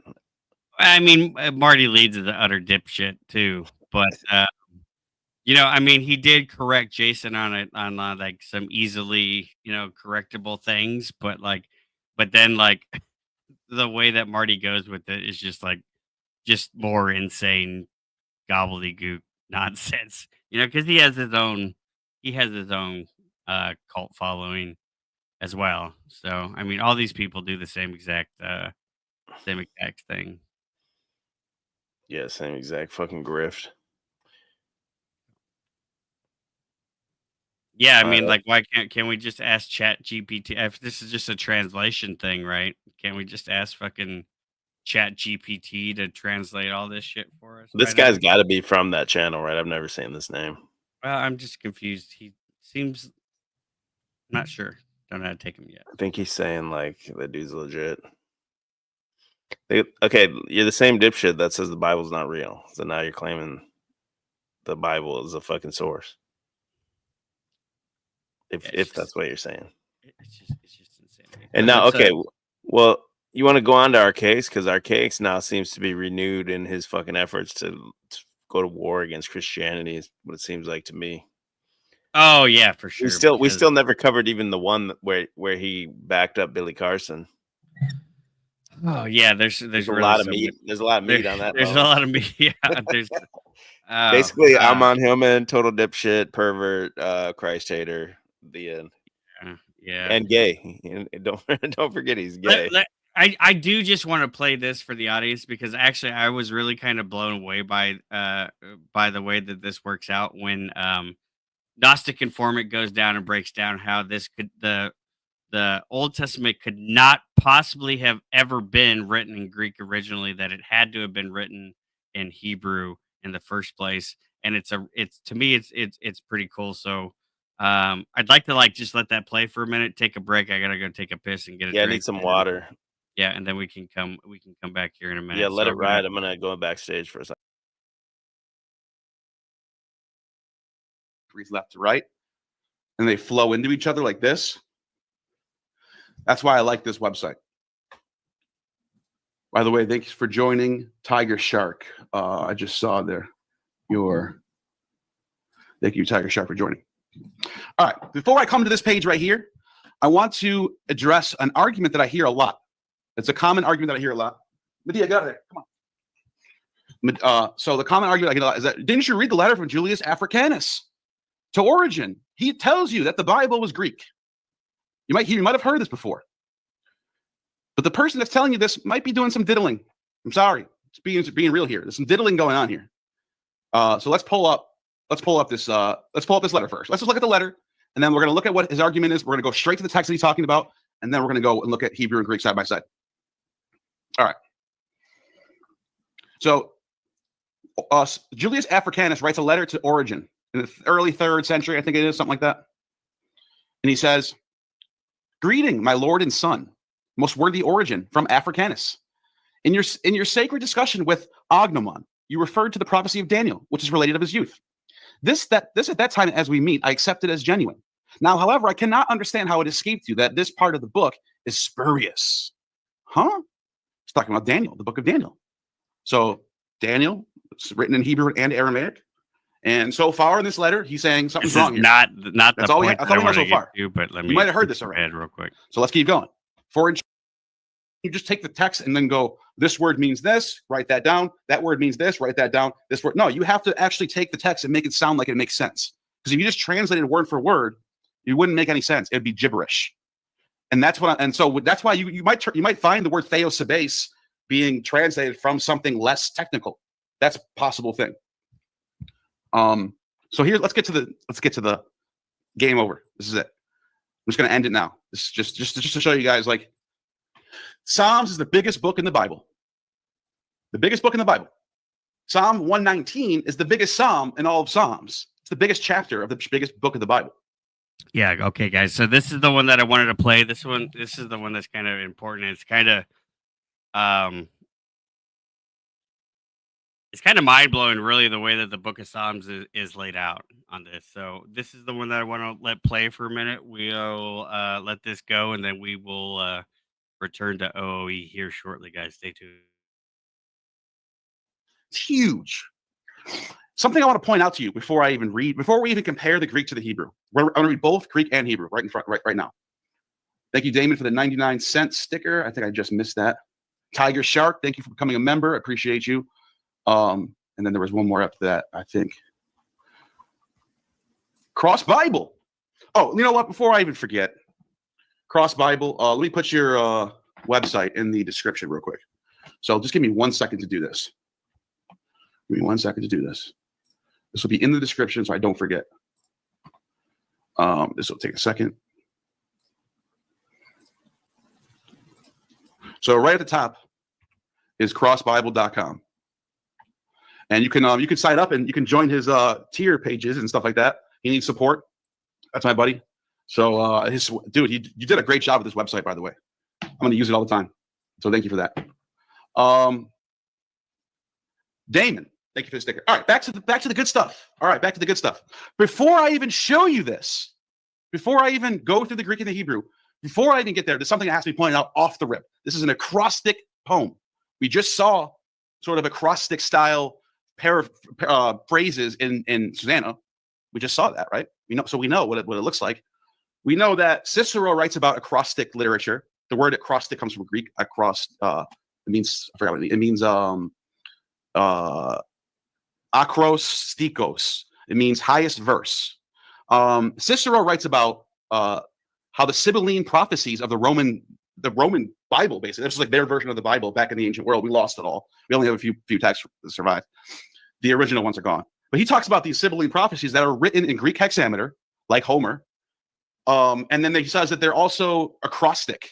So they use like certain letters to spell out secret little codes within the text. This doesn't go that far. It's not like coding here, but it's very acrostic in the sense where, look at this. So I want to show you. Oh God, you guys with the super chats. Listen, I appreciate all these super chats. I love every one of you, but I want to keep flowing here. So I'm going to read these out, and then after this, I'm going to wait till we're done. Thank you, Walter, for becoming a member. Thank you, Brett, for becoming a member. Constellation Pegasus, thank you for the super chat. I'll answer this when I get done. And Rachel, thank you for becoming a member. All right, back to the goods. So this is the Hebrew alphabet, right? In order: Aleph, Bet, Gimel, Dalet, He, Vav, Zayin, Shet, Chet, Tet, Yod, Kaf, Lamed, Mem, Nun, Samik, Ayin, Pei, Zadi, Kof, Resh, Shin, Tav. There's 22 letters.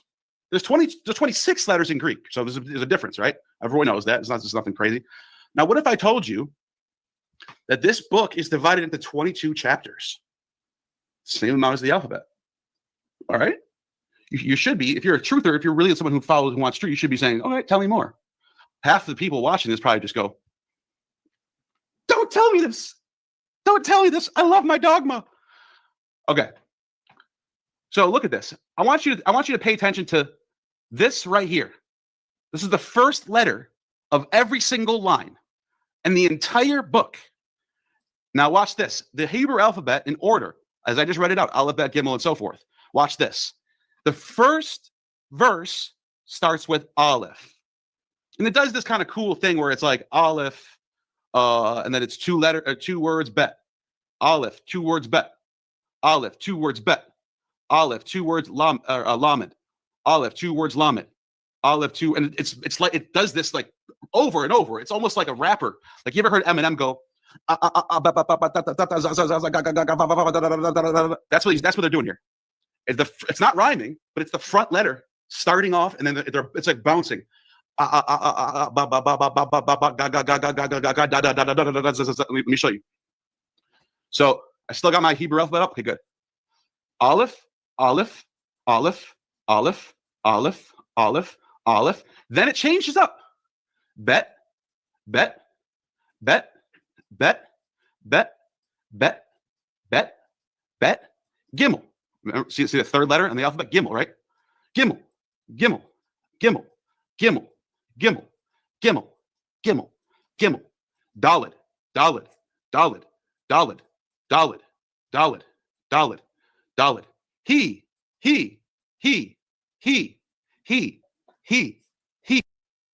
So the moral of the story here is that it's like pretty much impossible. Armin's thesis is pretty much impossible to make this work. The way that it's laid out specifically to cross for it to bend the way that it happened. But it's also a very cool way that that the book is laid out, following the alphabet like that. There's a name for it. I can't remember what the name for that structure is, but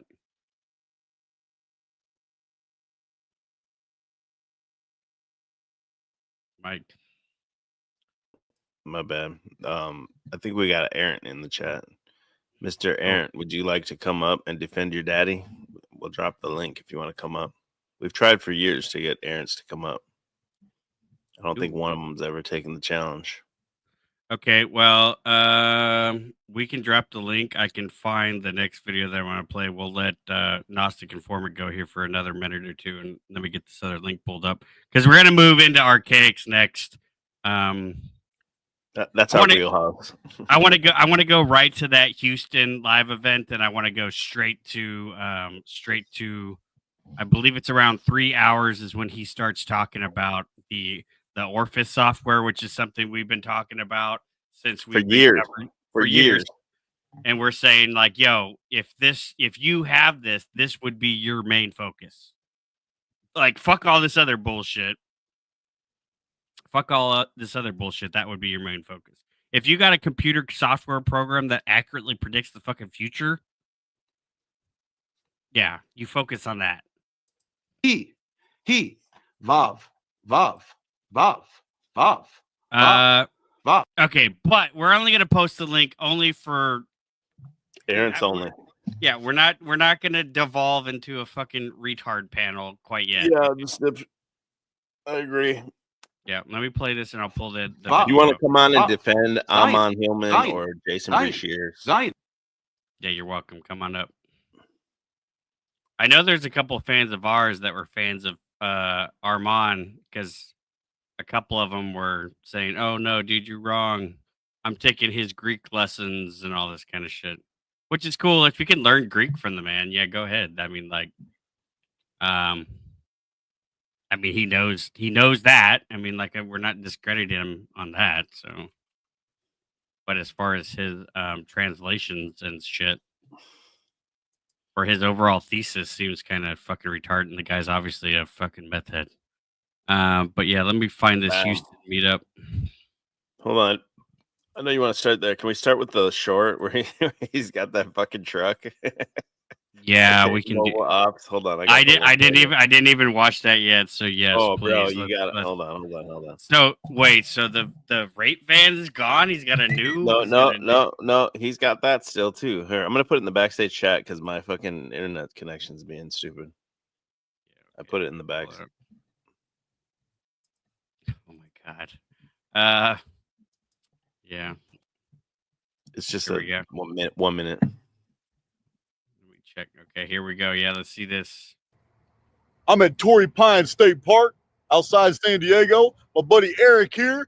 Dad's sitting down like he's normally doing, and we're here with Archaic's mobile ops. You've seen it. You've seen the mobile. Yo, what? Yo, what? Yeah, look at this shit. No way, dude. What? This can't be his shit. That's got to be that buddy. Do you know how expensive that is? Mobile ops before. No, bro, it's got to be This insane. thing here is gigantic. I'll post some pictures on Twitter later. Look at that fucking thing. Yo, what? No way, dude. Holy shit. And them donuts got rolling in. Buy me a coffee coming in hard, bro. That's one of them fucking Mercedes Dakar rigs, dude. This thing, dude, you're talking.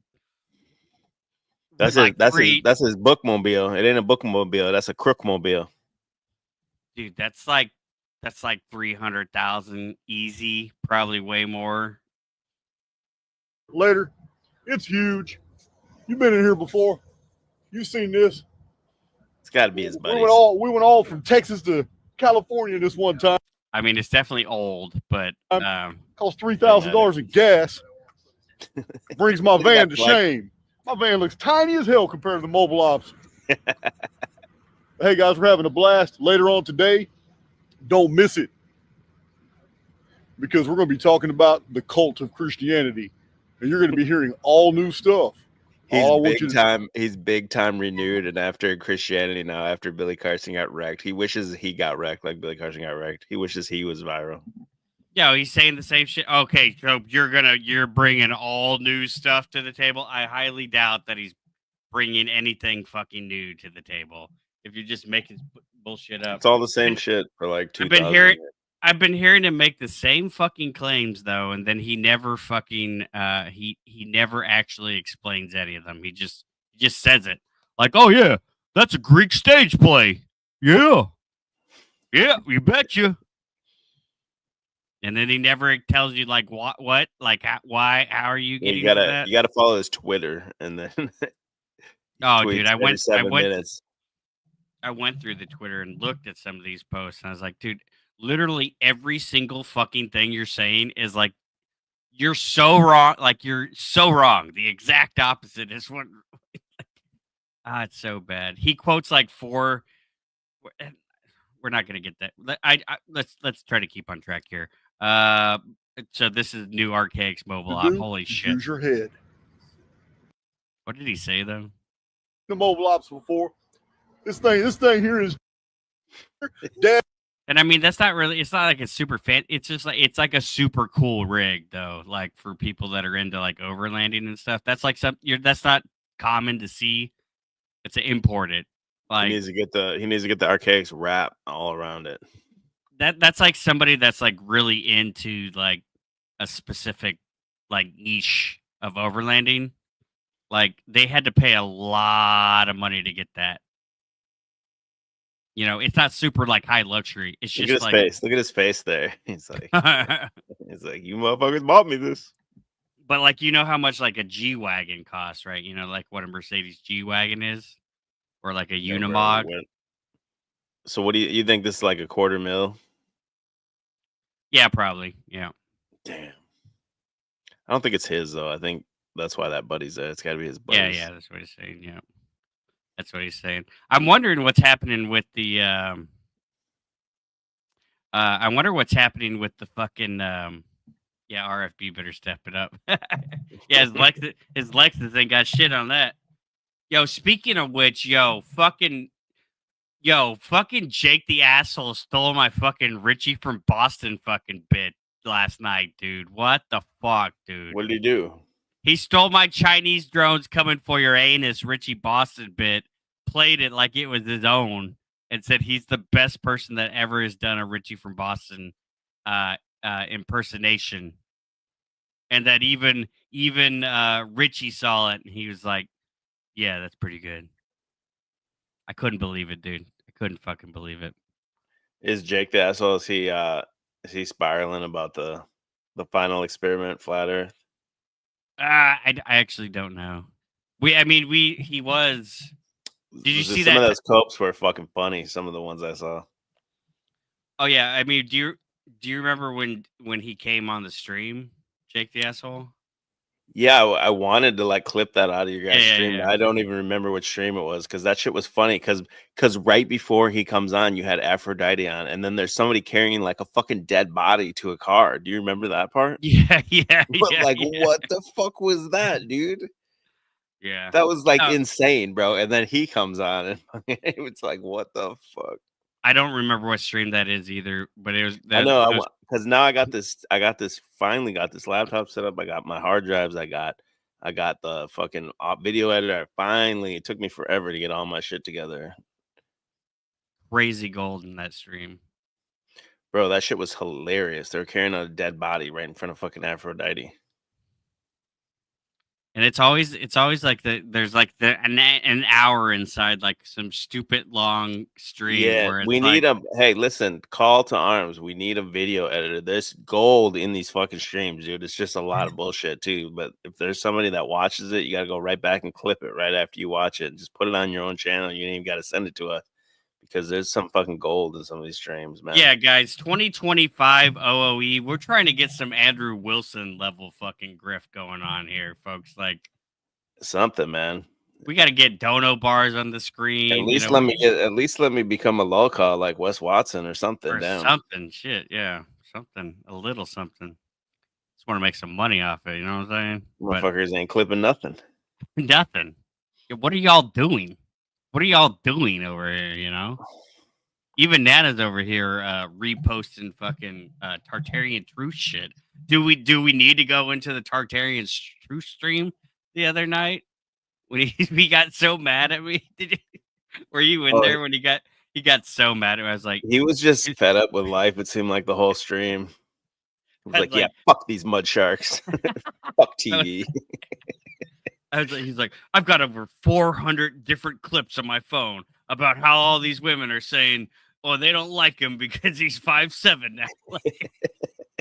And all he said is like, yo, bro, that's a little weird. Manlet confirmed. And then he opened it up and he's like, I don't think that's weird at all, EBT. I think that I need to have the information to prove to somebody when I say this, and they say that you're making it up. At least I got 400 different... I just thought it was funny, but watching that though, the when he premieres the videos on the toxic gossip streams there, why does it feel like to me that he's also watching these edits for the first time himself? Like, with us, you know? I'm really starting to wonder if the ADL just makes these for him and they give them to him. He premieres them in his live streams like this, live reacts with us, you know? I don't know. I don't know. It seems a little suspicious. A little suspicious. He's running. He's at the top of the pyramid. Shem Jacobs. We did confirm that he is 5'4" and 101 pounds, I think, is what the situation is. So anyway, shout out to Tartarian Truth. While we're at it, let's get a look at this faggot over here. As Santos Bonacci would say. We can edit that out later. Okay, so no, like Uncommon Sense says he was it Uncommon Sense? I seen him in the chat just a minute ago. Somebody told me where to start this video at. It was okay. There's a funny ass part where there's that Pamela, his mod, where she's just standing on the camera forever while they're on break. That's what I saw. That shit was fucking funny, dude. That's I think what there's two parts to this, so I think it was on the first part or something. That's what they did in the no, first right one. there. That's it. And then all these guys come by like sniffing her hair and shit. So that's that mod that her name's Pamela. I forget Pamela, whatever.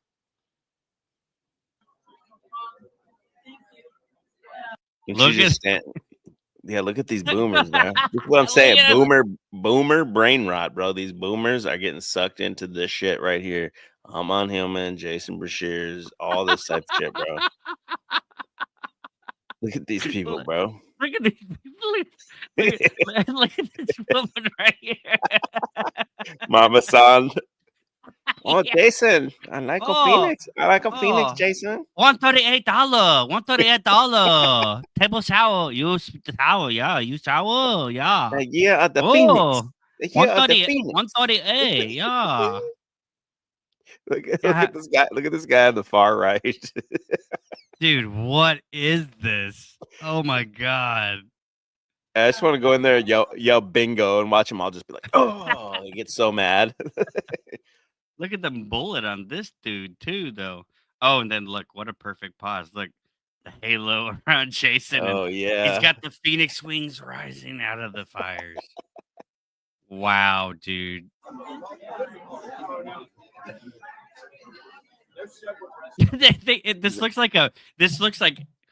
This looks like an old folks, like some beating at it, like some like old folks home, like crap. When the carolers come. Yeah. Look at that lady in the front right there. Oh my god. You know that lady in the front right there, she's got a profile picture of her from like 30 years ago. There's dudes like trying to holler at her in the chat.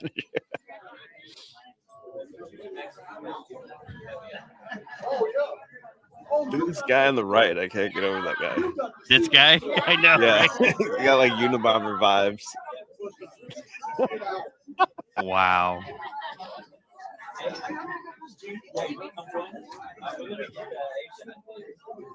Yeah, and these are the people that are in the comments fighting for this dude. Like, wow, dude. Wow. He's like, I know you want to buy one of these challenge coins. $138. Yeah, that's her, Pamela, whatever her name. Pamela Swan. That's her name. They're like taking pictures with her like she's a celebrity or some shit. She's just Archaic's mod. You know how many trolls I've banned from the chats? They probably get like merit badges and shit. Probably wearing like a wrench necklace or some shit. Face the camera. We're on live. No, come with me. I'm monitoring in real time. Get over here. Yeah, she's like in the chat, like moderating the chat while she's she's standing in the screen. Oh my god. She's like purposely standing there and like talking about it. Wow. And these guys like walk by and like sniff her hair. There's some like real tall guy that comes by. Yeah, he goes by a couple times and he's like, Hold up. Is that D3? Is that D3? Oh shit.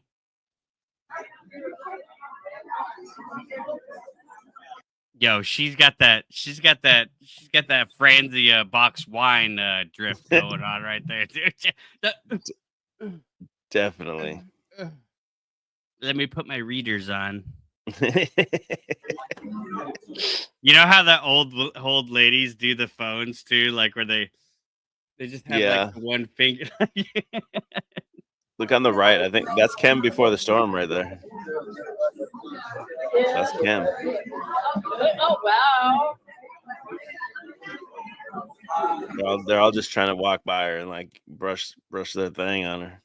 She's live moderating, guys. This is Stand by, live moderating. Bam. This is so meta. This is live moderating right now, guys. Holy fuck.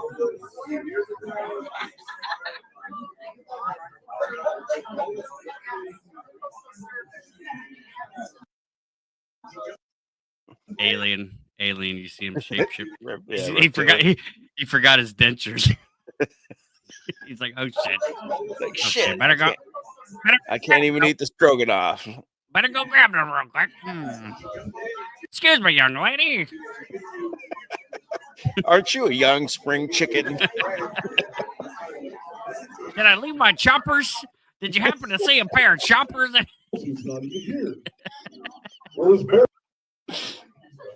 Oh my god, dude. It's Big John. I think that's Big John. That's Big John, yeah. Was he a predator too? Right now. Donald Haight. No, I guess it's not in here right now.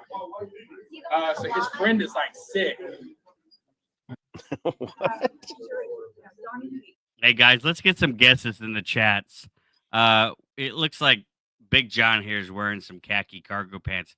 Can we get some guesses or speculations on what Big John might keep in his cargo pants pockets? I'm guessing honey buns. I'm going with honey buns. One in the chat for honey buns. I thought you were gonna ask. Let's guess his waist size. Oh shit, that's like it's kind of hard to tell.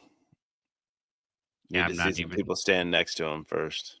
I'm not even sure. I'm guessing it's Slim Jims in one pocket and a honey bun in the other one. Donnie Haight. Is Donnie Haight in here right now? Who? Donnie Haight. Donald Haight. Donnie Haight. Donnie Haight.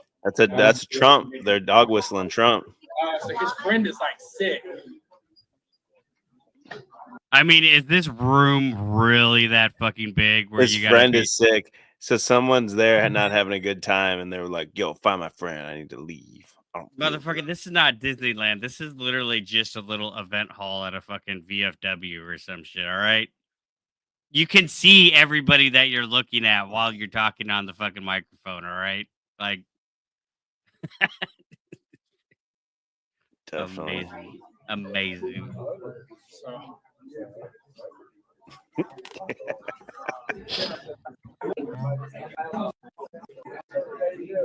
Dude, I saw people in the chat. They're like, "Wow, that's such a beautiful." We gotta go to the Phoenix. office. That's such a beautiful Phoenix tapestry. Oh, it's mesmerizing. So absolutely cool. mesmerizing. Where can I get one?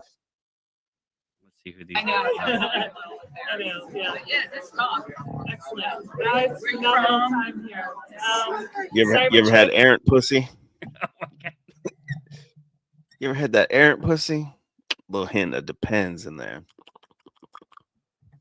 From Raleigh, North Carolina. So having a great time. Jason's doing an amazing job. Never. Who the fuck asked, bitch? Who the fuck asked? Nobody. Look at this guy. Wait, go back to that. Wait. Yeah. Yeah, who's that guy? This is the dude. That dude's definitely got like a quarter pound in his fucking pocket. Oh yeah, this dude's definitely a stolen valor dude too. I bet he knows. I bet he knows like 6 different styles of kung fu. Jake the Snake Roberts on the right there, I think. I am so. That's such a good description. Yeah, Jesse Ventura. Oh wait, what? Pause. What? Good description. I am vibrating right now. What happens to He's vibrating right now, folks. He's got the Phoenix device implanted firmly up his fucking ass. Yeah, probably. Jesus Christ. Jason's really resonating with me. My whole life has turned around 180 degrees in the last since that. Look at him. I'm here with Jason, bro. I met Jason. Yeah, she got the merch on. She wearing the Break merch. free and die trying. Archaics. Oh my god. Oh my god. Yo, that needs to pop up every time he gets a super chat. They need to clip that out. Plays that guy.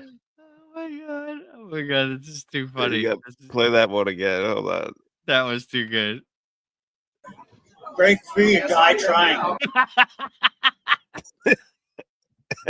This BG. Look, bro. This dude clearly figured it out. He done broke free, dude. Look at him. Yeah, he escaped. Look He at escaped him. the Matrix. Look at him. Oh my god, dude. This is too much. Archaics.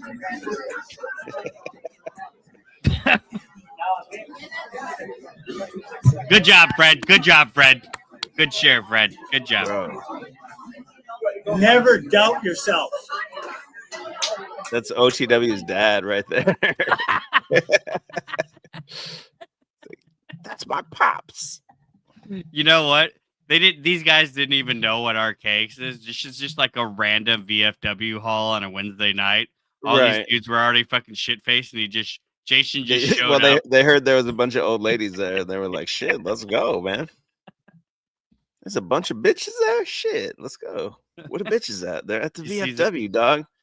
They're like some fucking chakra bitches. Come on down. Look at this guy. Good afternoon, Ray Santini here. What the fuck is this, dude? Wow. Wow, dude. See, Too he picked much. up a hoe. He picked up a hoe. Yeah, she's like, Hope you're enjoying. Newest. yeah, today I am. Fucking today I am. He's trying to smash. Oh, yeah. Yeah, I'm, yep. Newest. He's like, Yes. look what My he's voice like. is this deep. Yes. Yeah. It's like, I'm about to be all up in that. About to beat them cakes.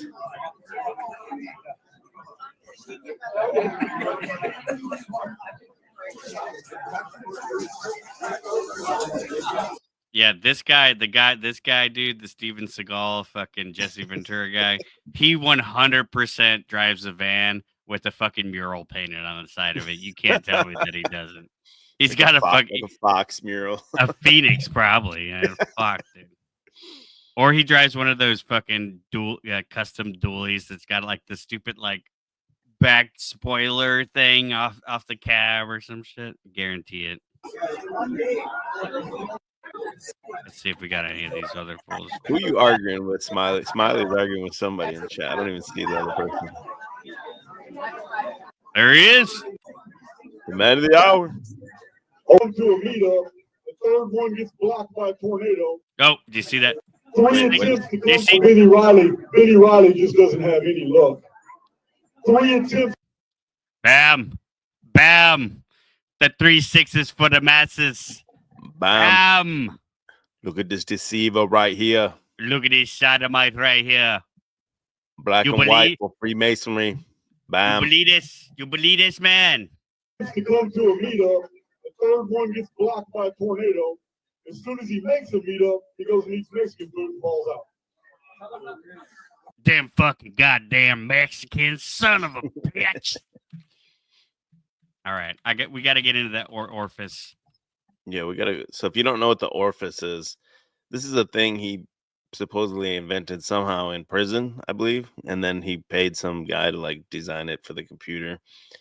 And we covered this a couple years ago. It's basically like you put some dates in, and it uses isometric projections and all kinds of sequence filters and stuff, and it will tell you a day that's good. Now maybe he's updated it, but in the original white paper, quote unquote, he had for it, it would be used to tell you, like, you could input some dates that were favorable to you, and then you could use this office. It would predict a day that would be a good day for you to hire an employee, or a day that, you know, if you were gonna negotiate a house or whatever. You know, it's going to be like basically like a good luck day or something for you. Yes, exactly. 100%. Now maybe he's updated it because I haven't seen this.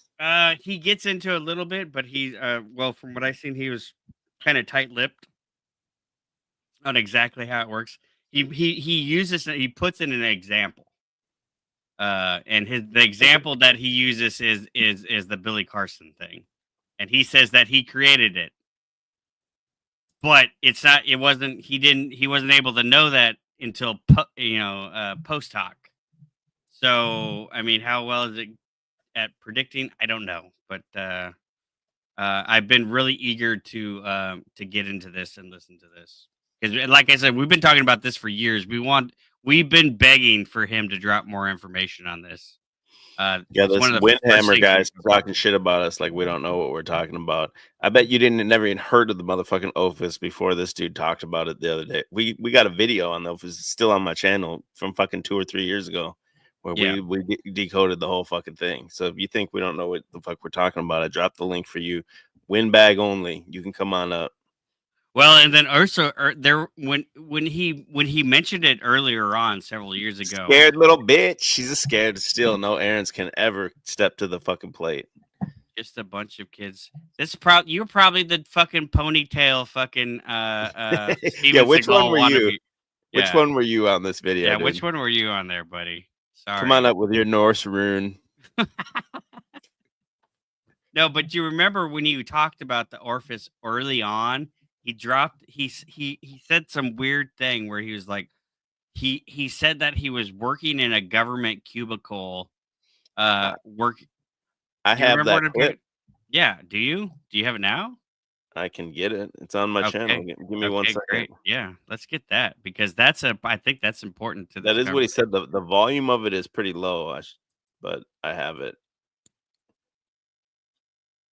Hold on 1 second.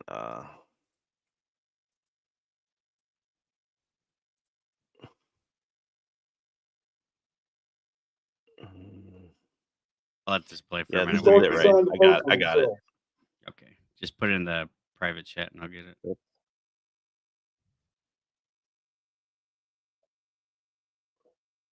Okay, I'll put it in the backstage. Oh, got it. Stand by. Yeah. Okay. So if you think we don't know what we're talking about, Windhammer, you're sadly mistaken. We were one of the first people to even cover this dude. I know there's a lot of other people now that have jumped on and talked shit about him or tried to debunk him or whatever. Yeah, we were way ahead of the game on this one. As always, though, we always have been. But I've told you in the past that I have been interviewed by intelligence. I have no doubt about it, especially considering the amount of money they paid me just to run predictions for them in the tiny cubicle that they were in when they had me do this, and how the whole entire. Yeah. See, and this, and so famously, Tartarian Truth takes a very small clip out of this segment here. But I mean, did you just hear that the CIA was paying him to do this? What? Yo, Jason, Snitch mouth. Out about it, especially considering the amount of money they paid me just to run predictions for them in the tiny cubicle that they were in when they had me do this, and how the whole entire conversation. I told you had your mic on. You had the mic on when you were screen recording this. Yeah. Yeah. I am not gonna from consideration that a lot of my predictions are watched by a lot of people. I'm just not. I can't imagine them not doing it when isometric projections have been on the money so many times. But not only that, I have shown over 200 of them. So that many past examples cannot be ignored by an intelligent trier of fact. They have to take that into consideration. So anyway, yeah, I mean that's early on his channel. He was making a lot of prediction videos, and then he stopped that because he knew it was a bad look. Yeah, for sure. Yeah. But yeah, I mean, he literally just said that he was being paid by intelligence agencies to be making predictions. Claim the man made himself. This is not edited. It's not taken out of context. exactly what the man said, and he has never really explained why he fucking said that. You know? So let's get back to the live meeting. Let's see what he has to say about it now. yeah. He's been trying to come to a meetup forever. God, we're gonna find it. The experiences has predictive value. I'm going to show chickens don't exist because the chickens aren't there. There's nothing to add. Integers are bullshit. This is why they're all removed in that exercise. Okay, so what is he talking about that mirror number bullshit, the 2148 or whatever? Yeah, it's the stupidest parlor trick. Right, and then somehow that proves you're in a mathematical construct. Proves you're in a mathematical construct somehow for reasons, but it's never, yeah. And there are other numbers that do this. We've looked this up before. There's like a mathematician that wrote a whole white paper on it. It's just a quirk of the number system. It doesn't. That's the thing. Like it is a data point. The data doesn't mean shit, right? Your fucking data dumps don't mean shit. It's just data. The homoflective nature of the structuring of our experiences has predictive value. I'm going to show you one that involves Billy Carson. Found it by accident. Yeah, I ran over last night on a few things, and one of them was, shit, maybe I got something to show them if I just plug in the 4 videos I did about Billy Carson. Real simple. Oh shit, he caused Billy Carson's crash out by making them videos. Yes, yeah. He goes over through the program how the videos that he made, that they're somehow the orifice puts out like a number that it's looking at, and then it splits that number in half by the mirror, and then but he said, well, I can't really explain to you how this all works. But like it's not like he did this like beforehand and said, hey guys, on December 2nd, Billy Carson's gonna. But he no Cliff High. He ain't no Cliff High. Right. Well, that was what I was gonna say earlier. Is that like this does it is like a web bot. It's kind of the way that he explains it is kind of somewhat similar, but not really, because you're putting in the data points yourself. So like he goes on later, he talks about like because they start asking questions like because you're supposed to put in like a good day or something, but then he's like, oh well, you can't go by good day. Like it's so subjective, the whole thing. But let's just let the man talk for I'll show it to you on screen. I put the 4 dates that I released 4 different videos over a 2-year period of time about Billy Carson's dating, Billy Carson's material. I reviewed Emerald Tablets and showed you that was written in 1951 by L'Oreal, and that he was quoting it as fact.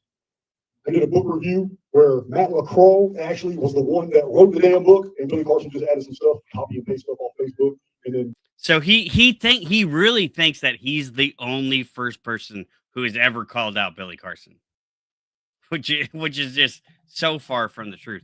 There's if you search it'll be flooded now, but there's been so many content creators that Billy has done the same exact thing that he just recently done to that Wes Huff and that other idiot, his friend or whatever. He's sued or tried to sue so many different YouTube channels in the past. It's nothing new for Billy. Billy's been being called out ever since ever.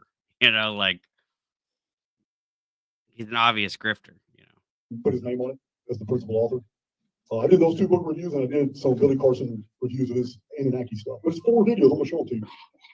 Already just based off this diurnal programming, this day-night sequencing, this sequencing that we are jacked into by virtue of the central nervous system, that makes us shut down so information exchanges can be happening between the construct and our avatar, which is programming new reality tunnels to experience on the next diurnal unit day-night system. What?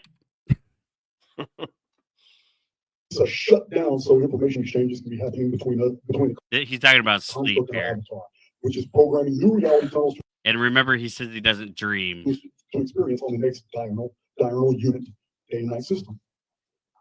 if you can show the two events in the field that we go by coordinates, those coordinates translate to us as dates. If we can show the two things are like 453 days apart, if those two events, X1 and X2, are relative, if they're really genuinely connected in time and space, then they're going to have the same signatures. If they have the same signatures, Opus is going to lock on and reverse that number in the field. Instead of 453, it becomes 354. It'll be 354 days in the future when another event will occur in the construct that is a mirror of what the two X controls were, X1 and X2.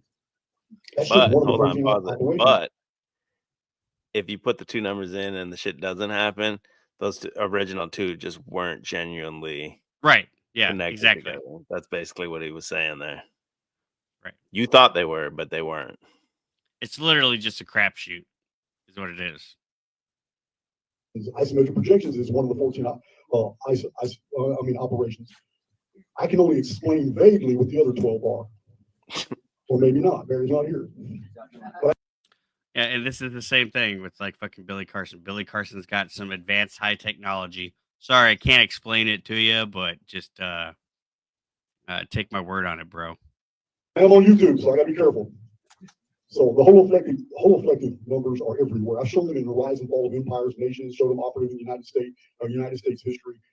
It's amazing, but it's what I'm telling you is that what I'm sharing with you can't be true. Not if we're living in a uniformitarian world, a natural world hurling 66,000 miles through space at an obliquity of 23.5 degrees, going around a star that is also traveling millions of miles per hour through space against a backdrop canopy of. Why is none of that possible in your in the fucking? Why would that alter or prove anything, whether or not that was true or not? Like, it doesn't make any sense because we're on a capital ship somewhere, and this is all just kind of a fucking. We're in a holographic projection within a projection that could be within another projection. Like, so how would you possibly know any of this? Stars that have never moved and shown parallax since the days of Aristarchus. And yet, no parallax ever been demonstrated. And the star charts of the Greeks are the same star charts we have today. And yet we've been doing all this moving, doing all this traveling. It's a beautiful system. It's a terrible lie. But if we're in a mathematical construct, then game's afoot. That changes everything. Now you can go through the archaics data and you can see, oh, these patterns are making sense now. At the same mouth that's telling you what. Yeah, I mean, like, none of these people in this audience like can do basic arithmetic, like, and then he's just acting like he's like some high level fucking math genius or some shit, just saying this shit. Like, no.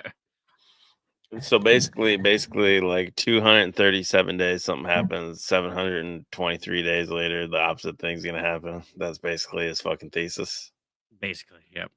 I'm telling you is impossible. I'm also telling you it's the real thing. It's reality. The reality is we're in a mathematical construct. What's impossible is that any of the historical record actually really happened.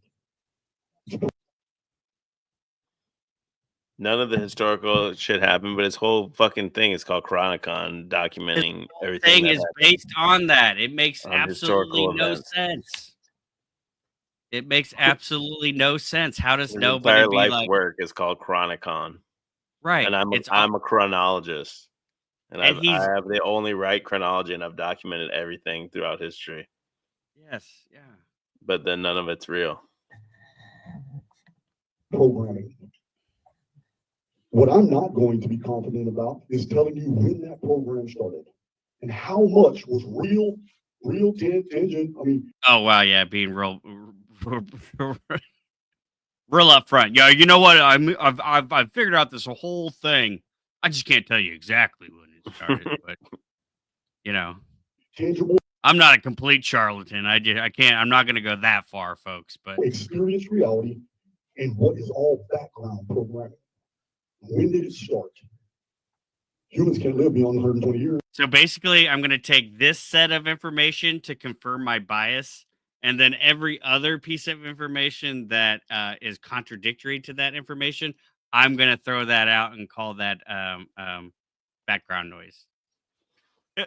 I mean, That's unreal. literally what it is. Yeah.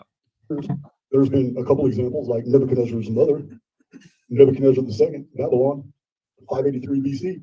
His mom is on record as living 147 years. Can we verify that now? Is it totally impossible? I doubt it. I doubt it's impossible, especially during vapor canopy periods when aging. Dude, nonsense after nonsense. The fucking vapor canopy, and this is some fucking fundamentalist, young Earth creationist Bible shit is where this fucking vapor canopy idea comes from. I don't know why he continues with this nonsense. And What's this is everybody else. the premise of the vapor? Is it like the firmament rises or something, or shrinks or something? Is it something like that? Well, it's like I don't fully understand it. Like it is kind of like the firmament, but it's not. Like it contains the it blocks off partially like the sun, and we're not gonna let's stick to Orpheus right now before we get Doesn't seem to be a factor. With the whole effective numbers, I digress. The whole effective numbers need to be seen. You need to see exactly what I'm talking about for you to understand how impossible this is. What I'm about to show you cannot be true, and yet I'm going to show it to you. It's impossible. They got to tell you. they have to tell you. This is. What I'm about to show you cannot be true, and yet. But I'm looking for financiers. What I'm talking about for you to understand how impossible this is. What I'm about to show you cannot be true, and yet I'm going to show it to you. It's impossible. But it's impossible by the model that has been published and enforced down our throats. The one they had us swallow. This heliocentric, this worldview, this weird uniformitarian, we evolved from primate monkeys that came from lizards that popped out of water. Man, I'm not, it's not. So that's how is that any less crazy than the fucking shit that you're fucking talking about right now? They just laugh on cue, dude. It's so terrible. Ridiculous. This whole model is ridiculous, and it falls apart. Every video falls apart under scrutiny. I have, out of 850 something videos on YouTube, I just have one video that completely collapses the uniformitarian model. Just one. I have many attacks against that model, and I provide a lot of good evidence. But I have one video that just collapses the whole model. You have to go back to the drawing board. How many of you have watched my Nemesis Reset video where I go through the fossil record and I show you over 100 fossils that are impossible? They cannot exist. Yep. Me, teacher. I saw it. Hey, boss. Me, boss. I took notes for the whole thing. Yes. I'm in the front row. I'm in the front row. That was excellent. I went on many YouTube channels and I stated, look, Jason has absolutely destroyed the uniformitarian model. Okay, you guys don't even know fossils. So how are fossils impossible? I don't even get that. That video was peak retarded, dude. Was that the one where he's saying they were like flash frozen or some shit? Yeah, dude, that one is so bad. That's an old video though, but yeah. Video collapses the whole model. And in order for the model to continue, you just don't watch the video. That's it. It's as simple as that. There's no getting around that. There's no getting around that data. It doesn't take a PhD. It doesn't take a graduate from Wesleyan University. It doesn't take a scientist to review what's common sense. Even million-year-old specimens. Some of them are from the KT boundary, the iridium level, where they say uniformitarian models. So now this motherfucker is a fucking geologist and fucking get the fuck out of here, dude. Let's get this software. So why go through such multi-billion-dollar expenditures to promote a false version of reality? The only conclusion I can make is that we live in a different world than the one conveyed to us. So that's going to open my mind up to cogitating, well, what kind of world do we live in? That's going to open my mind up to a whole bunch of fucking bullshit. If that's not the real world, then what is? And my answer to that is archaics. It's a mathematical construct. I mean, and I don't. Wowie. What's the real world, bro? It's archaics, dude. Well, and he says these little quips like that, like it's archaics, the mathematical construct. And people are like, what the fuck does that mean? It's like, oh wow, math is like pretty serious. I mean, like you can't fake math. Well, no, but I mean, like, let's look at the real what is fucking archaics. We're on a capital ship somewhere in the fucking galaxy, jacked into fucking VR goggles. we're experiencing some kind of holodeck reality that it possibly is like a simulacrum of a holodeck experience. Like, come on. It's insanity. It has nothing to do with math whatsoever. You tied in math, and then people run with it, and they're like, oh, yeah. I'm not seeing, I'm live on YouTube now. A lot of my critics and a lot of my haters are listening right now. And I'm going to say it with equal confidence. Not only is our world a mathematical construct, you're not going to be out there in the field trying to debate me about it either. What? Pull up.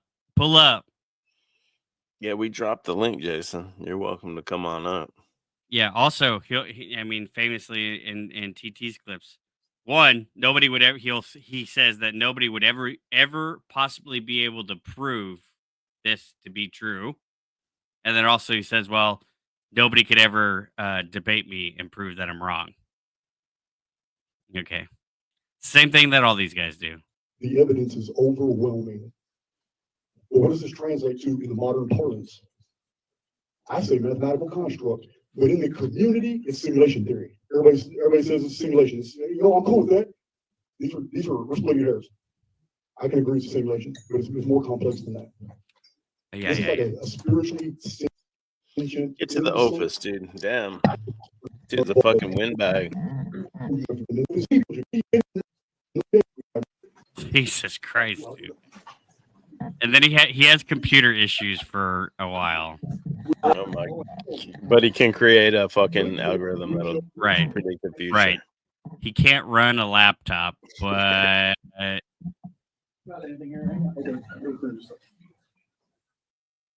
Dang is backstage. Why would? Yes, Dang. What's up, son? What up, Dad?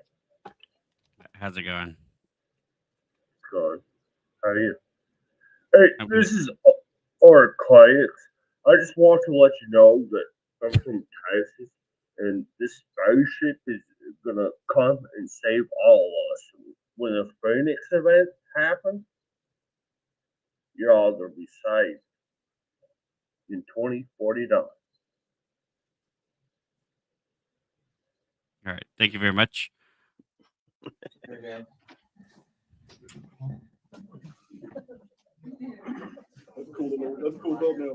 Honestly, I expected to pull up Dang and he was going to drop some N and F bombs is what I kind of expected was going to happen right off the bat. And I knew it was probably coming, so we had to just go ahead and...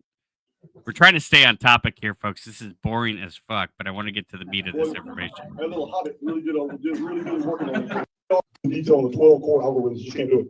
And I apologize. I know this is not the funniest or most entertaining part of the show, but this is kind of important. We do kind of want to get a look at what this is. I can explain what's happening, what's going on. I'm gonna pull up his old white paper that described what all the different filters were. Okay, yeah, that would be perfect. Yeah. I can't give you the minutiae, I can't give you the details like I can the isometric projections, which you already know about by virtue of archaics, and also the whole effective numbers, which are just the reflection on the diurnal scale of what a number is. There is no difference in the field between 453 and 354. You understand? They're not different. There's no difference whatsoever. Just like there's no difference between the numbers of 414, the Kirsch Earth period, and the number 670. Because it's the exact same number, but in a different dimension of arithmetic. Multiply things by 1.618 or 3.14. Looking at them through a different dimension of arithmetic does not change the value of the original number. Looking at a whole effective number does not change the value of the original number. So what you're looking at on screen now. None of that meant anything. Sorry, but add that up. It's like Kamala. It wasn't 4. I'm sorry, it's 3. 3 videos. This other one's just a little short. I didn't put that date in. You guys remember when I did the Forbidden Knowledge Billy Carson Responds video, March 1st, 2024? Some of you remember Epic of Humanity? I can't believe that. You're the one just trying to get a job now, man. All right. Epic of Humanity, the epic fail of Billy Carson and Matt LaCroix's terrible book. And before that, Emerald Tablets and Billy Carson book review. So these videos, here's March 1st, 2024, February 21st, 2024, and October 25th, 2023. I chose these because I can't fudge this data. I'm either right or I'm not. I I chose these because I can't fudge this data. I chose these because I can't fudge it. You specifically chose certain ones. You fudging the fucking data right from the get-go. What the fuck are you talking about, dude? These are the 3 dates right here entered into office. Those dates are connected in the continuum by subject matter, by what I did, who it affected, Mr. Carson, and who participated. What made the prediction so powerful? It was your prediction. It wasn't a prediction because you didn't predict it. Participation. Yeah, I he didn't did predict something shit. other souls in the field participated in. It increases the signal. Here's the end of my presentation. All right, so we have, what's this next one? There is a 4th date. I was right. It wasn't as short. It's right here. From Anuna to Anunnaki, getting the story straight. Oh, so turns out there's more data points, and you're just going to exclude certain ones because they will make it not true. Okay. This is where I talked about Billy Carson was wrong about the Shar, that it wasn't a year, that it was a day. All these videos were pretty much before that genius lady did that Shar song. So, Which was absolute trash. here's where it gets interesting. This is the other thing with the Shar is like Jason, I guess, is the only guy in history that's ever been like, you know what? That's actually just a day. Yeah. Add that up. This chart is different from. I think the Shar dating is fucking retarded anyways. It's definitely not. I think they say like 3,800 years or some shit. This chart. Okay, it is different. Is this like here is some Shark Tank shit? Is he trying to get investors in Right. this shit? Here, my laptop, I am able. Here we go. I have to do this by hand. For some reason, I can't use the controls and do it. That's weird. That's when weird. I blow things up, I guess it's because I'm HDMI. Yep. Let me. He just has computer problems. Fucking boomer.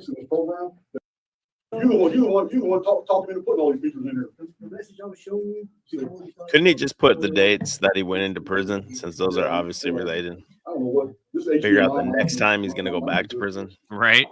I'm just gonna go back to the chart. That's all I do. I was just helping that girl.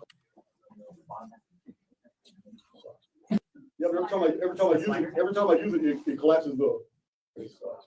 Collapses the holosphere. Okay. Try this.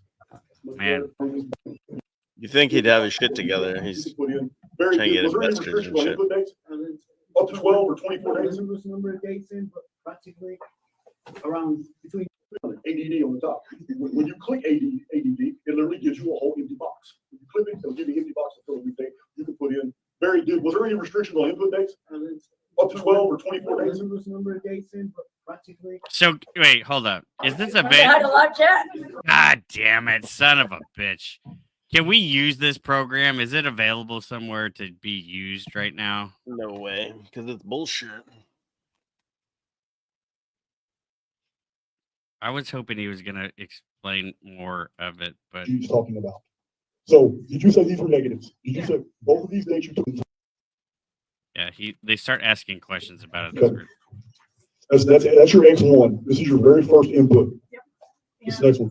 October 2nd, 2024. 10-2. Yes. Let's get where he says that he caused Billy's. What you're providing me is relative fact. Yeah, here we go. Is he saying he caused him to get wrecked in that debate? Was this before that or after that? It was after it. Learning to do that type of stuff now. Yeah. That's the most important part. Only pertaining to what you entered. Once you get good at it, once you ask your question, how about you have dates? Yeah, it was like the ultimate bullshitter. Even it's already fully developed for what I'm describing. Exactly. All this is damage control. But it doesn't even matter what the potential. There we go. All right, what are you guys looking at? Okay, that's the Hobbit. All right. Okay. Hobbit. I'm just teasing. He's just a very small guy. Very small guy. I couldn't believe it. I saw him. 6'4". So on December 2nd, had nothing to do with me, but it does have everything to do with YouTube. It does have everything to do with the community at large, and it definitely has everything to do with Billy Carson because this guy was Billy Carson's inner circle. And on December 2nd, he decided to turn on Billy Carson and give up all his financial scams. He hurt that boy.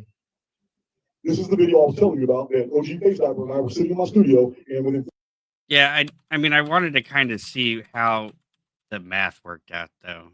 let's just go to YouTube and find out what happened December 2nd. That's the easiest thing to do. Yeah, okay, hold on. I'm sorry, guys. I know this is boring as fuck, but for the individual user interface, Opus is already developed and absolutely ready. This is for individuals to use it to do all kinds of things in their life. What you're looking at is 582 days between the first video and the third video. What Opus instantly saw. I mean, this dude's opening himself up for like huge legal legislative like lawsuits. Yeah. You can't release a software program that says that you can predict financial outcomes and all this. All was the holoflective sum of 582 is 285, meaning the third video is the center in the mathematical construct. Not the first video I dropped, not the second video I dropped, but in the field, the third video I dropped became the epicenter. For some reason, whoever governs the construct used the third video. Counting 582 days into the past was my first video. The reverse of that, the holoflective, is 285 days into the future. So what happened on that day? Why is Opus focused on December 2nd, right here? 285 days into the future. Despite all these projections, Opus focused on that. Let me show you why. December 2nd has to be relative to the focus. What was the focus of all four of my videos? Billy Carson. Opus shows right here. And this would have never been able to be known until ex post facto, after December 2nd. He admits it right there. Right there. It's not predicting anything. Ex post facto, he says. Yeah. Fancy Latin words. Yeah. So it means after the fact. Yeah. Let's just go to YouTube and find out what happened December 2nd. That's the easiest thing to do. All right, let's get out here. It's so hard to use a microphone and all right. So let's go to December 2nd. You can draw from yourself more than you contain. Thank you.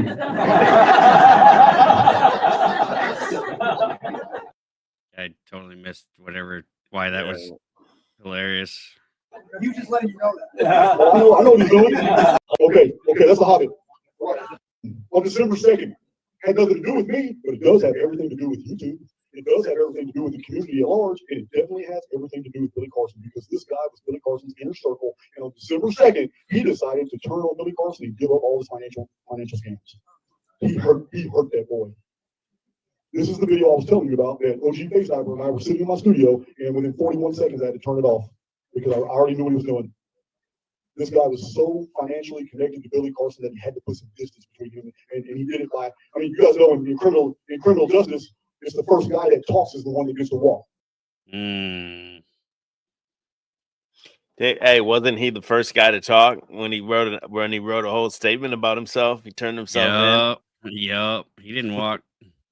He may be more guilty. Well, the other dude got 45 years. Same thing.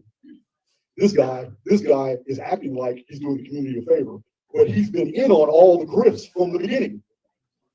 Now he wants to put some distance between it. It's evident in the first 40.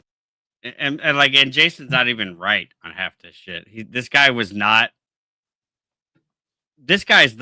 of the weirdest characters in this whole thing, though. And this video was really not that important in the whole scheme of the whole thing going on with Billy Carson. Almost nobody covered this guy's video.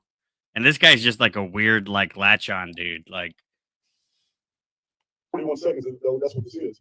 And then throughout the entire video, the proof is given. It is so much passive aggression throughout that video talking about I would never do this to somebody, but I just got to let you guys know. And I just can't believe that it's come to this. I would never wish any harm on Billy, but Billy's a better guy than this and all that. Listen, you should have thought about all that when you were engaged in these activities with Billy all this time. Yeah. So this is exactly all the. Okay, what about where's that Matthew May clip at? Where's that Matthew May clip at? Jason, you should have known You should have known that Matthew May was diddling 14-year-old girl before you got all wrapped up and moved him out there, built a studio with him and all that shit. How about that? You know, I don't know. I was hoping he was going to go more kind of into the technical aspects of it, but of course he can't because it's all just fugazi. On a highly personal level, Made up bullshit. Anything you used as X1, X2, X3, X4 dates. Yeah, here's where he's talking It's about going to what you choose put you into those it. days that put money, sink money into it, try to get help from other people. There are always days in your life that no matter how much energy output you expend, you still get nothing done. It's because the arithmetic is not in your favor and that you are in dissonance with what you desire. The software is going to choose for you those days that. I mean, this is really an amazing grift. Like, this will make him millions on the self-help fucking woo-woo bullshit market. I mean, if he can really perfect this where he has a program like this and sell it like this, like, unbelievable. Yeah, play. I want to see what he was about to say. Resonating on a highly personal level with anything you used as X1, X2, X3, X4 dates. Those dates in your life, you are resonating with something. And if those dates are connected conceptually, Opus is going to tell you the future dates when you're going to accomplish great things only pertaining to what you entered. Once you get good at it, once you start using it like I do, you can have Opus projections for different avenues of your life, scheduling different things, when to drop certain information. I know some of you have been catching on that my videos are not random. I know that some of you have been catching on because you've been telling me in my comment sections and my emails that the sequential order that I drop certain facts and then back them up with other videos isn't by mistake. I use Opus with all kinds of things in my life. Even when I'm about to get to these questions, Yeah, no, but you can't use Orpheus that way if it works the way that he's saying it, because you have to know dates already in the past. Like, how are you? How could it possibly predict anything like that? Doesn't make any. Yeah, he said it doesn't predict. I don't understand. And even the two dates have to be like genuinely related, where you might just think they're related. Right. He goes the into that Opus here is in a still minute. going to spit out a fucking date, even if you think that they're related. Right. And Is they're this not just genuinely related? this is just like a mirror of the fucking time between date fucking website or some shit? Like what? Some shit. Call outs. Even when I'm doing call outs to professionals, requests to debate, yeah, Opus tells me which days are my power days, the days that in the field because of past conduct I'm invincible. It also tells me what dates to sit my bitch ass down. I just don't think that it does that. How? That's what I Show thought he it. was going to say last time you paused. I thought he was going to say he was going to the Opus was going to tell you what days to not work at all. Right. Because I'm not getting anything done on those dates. In fact, the attempt to get things done is only going to be counterproductive and undo things that I've already put in motion. We work against ourselves all the time. All the time.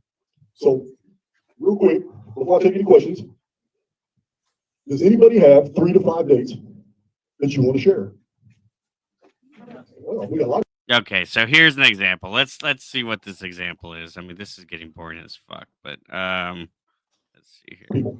You were the very first one to raise your hand earlier. Yes, I'm talking to you. Okay. I also have a question. This guy. Go ahead and give me the question first. Is there a concern with what Barry's working on that it may lead to what I may call a minority report effect?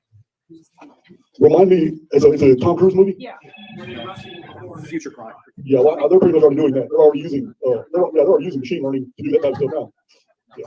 Yeah, it's a good question. That dude tweaking in the front. Already exists. That's just a real fantasy This guy, yeah. Yeah. version of it. But yeah, they're already using psychological software to determine one's propensity to commit offenses and stuff, and keeping dossiers on the public. And those dossiers on the public actually tell law enforcement, when they look somebody up, what the probability is that they'll be violent. Oh, shit. Oh, so the feds are using Opus. Yeah. So they know when to catch you. Is that how the Rangers got him? Mhm. Probably true everywhere. And now you mentioned. I mean, shouldn't he have known? Shouldn't he have known with the Orpheus software that they were coming for him that day? I think so. Shit. You mentioned the Hollywood movie, so I'm going to have to be very specific. When I say something is true somewhere, and it's probably true everywhere, I'm talking about Hollywood. Hollywood's not just What? What? What? What? making entertainment movies. They're releasing concepts that are either bought or rejected by the public. The public reaction to Hollywood cinema. He's like he's so confident in these statements, but the statements make no fucking sense. Like that was completely open-ended. They're either bought by or not bought by the public. Okay, great. Productions creates our reality. And this is why new technologies 20, 30 years after the movies first shown become a reality. They're in the public sector. What we saw in the Star Trek movies and even the Star Wars movies in the 1970s and in the 80s is now in the private sector available. You can buy all kinds of stuff that was only fantasy before. Yeah, I remember in the 60s they had little Star Trek comms and all that. Yeah, all this, everything first is introduced as a. Yeah, what? What? This fucking guy is full of shit. Concept. Oh my god, dude. If the public accepts the concept, it becomes concrete. It collapses into the field as a phenomena that is experienced. You mean that creates a manifestation in essence? I hate that word manifestation, but I'm going to say yes. I'm going to say yes. Come on. Yeah, he hates that word because it describes exactly what the fuck he's talking about, but he doesn't want to sound fucking new age. It has to sound like unique and new and different. Yeah, it's exactly what he's fucking talking about. Manifestation. Yeah. That word has been so abused in the community. I mean, hell, even Billy Carson, according to him, he's an expert at manifesting. Right? The news. Yeah, we talk about that a lot in our Cakes TV. The news does all that. So, to answer your question, how about you have dates? Before you give me the dates, what generally are we discussing? You don't have to give Why don't we go ahead and drop the link in here real quick? We'll listen to the rest of this here real quick. We'll drop the link in there if there's anybody in here that still would like to come up and has a little bit of insight. Can we use this office? That's what I want to know. Details, but listen, when I say dates, I'm talking about X1, X2, X3. These are all individual dates. These are X factors. I need to be confident that what you're providing me is relative. Two different incidents in your life that are not alike at all does not produce relativity. Economic events. Okay, cool. Like let's say a windfall. Yeah, but why not though? Why wouldn't they though? Right? Because if it's a mathematical construct, you should be able to plug anything in there. And maybe there's something that you're not perceiving, but maybe there is a connection between the like what is in the Orpheus software? What's deciding how these things are relative? Is it just based on what it spits out on the end makes it? I put that old one in the back where it shows like what he calls the filters, all the sequence filters and shit. Oh, the one that we did? Yeah, a couple years ago. Okay, yeah, let's take a look at that then. And if you scan through it, you'll see that white paper he's got on it with the formerly known as Phoenix filter and all that shit. Like, yeah, and just in case you guys are new here, yeah, this was plug this one into your Orpheus. Yeah, there you go. Plug this into your Orpheus. September 16, 2022. So I know we've been talking about going to these the archaic, like scroll to the middle or something, and it's out of control at this point, man. Yeah, right there, I think. But yeah, no. So this Orpheus thing, he has this whole write up like he's selling it, like yeah, like a subscription or something, maybe, right? It's a whole. But when you go through it, there's no link to what it is or like what it does or how you access it or any of this kind of stuff. I think I read further on it said something about like he's discovered like vortex math or some shit. He's adding that to the mix too. He's got all the theories and things in his right. But he's saying it's not the same vortex math that most people know. But it's not okay. He says it. His own. It's something different than 369. Damn, she's fine. It's different than that. But yeah, so it seemed like it was paused because now he's had this new revelation, and they got to add it into the software program. And I don't know who this benefactor is. Yeah, I'm starting to think this dude is AIX, is what I'm saying. I mean, this dude has a whole Jason. He's got this whole. I think he thinks that, or maybe he doesn't even realize, but that he's AIX. His whole theory is like you're in a simulation that's a 100% exact replica of something on the outside, maybe even one more level deep, like a simulation in a simulation, right? but the simulation is an exact representation of whatever reality is. So I mean, outside, yeah, outside. So what is it? Why does that even what? Yeah, why would it matter, right? Right. Well, yeah, he straight out came in. He's like, all these other systems are soulless, godless systems. Yeah, but meanwhile, yeah, mine.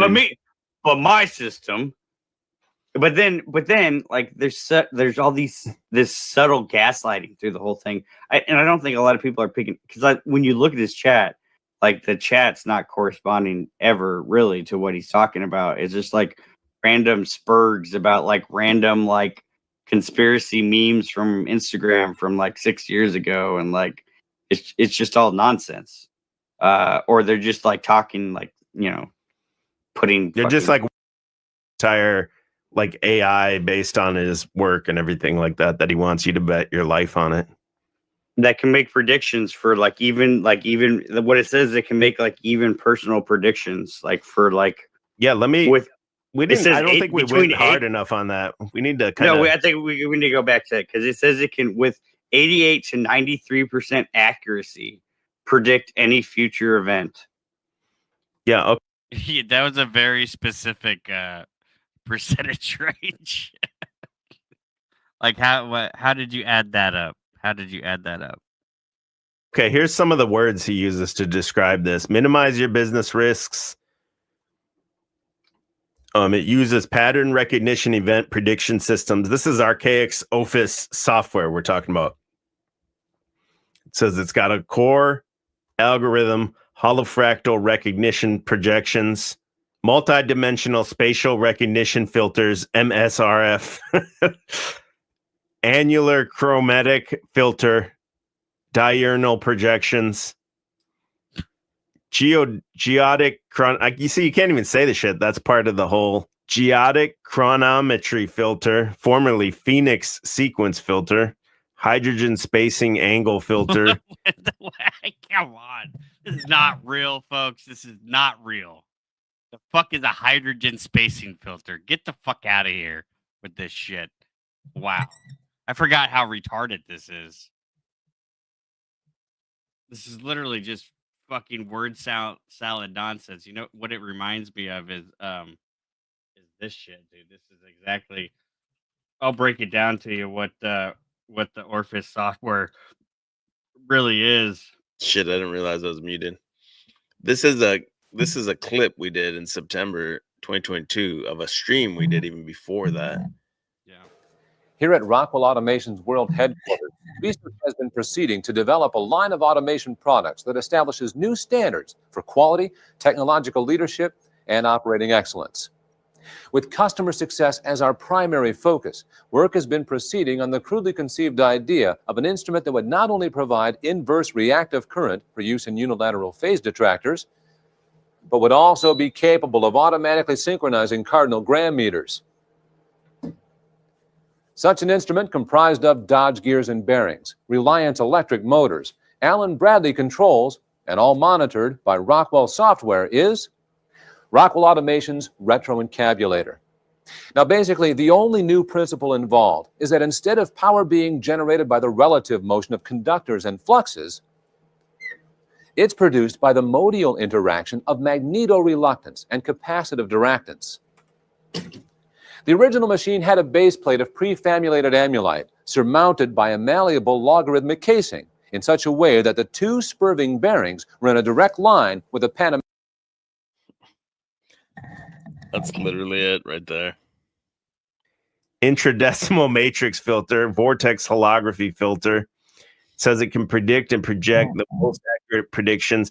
Basically, he says like, oh, if you need to know when to like hire an employee or any kind of make a move in your business or anything, you can go to this software and it's going to give you a range of dates when it will be favorable for you.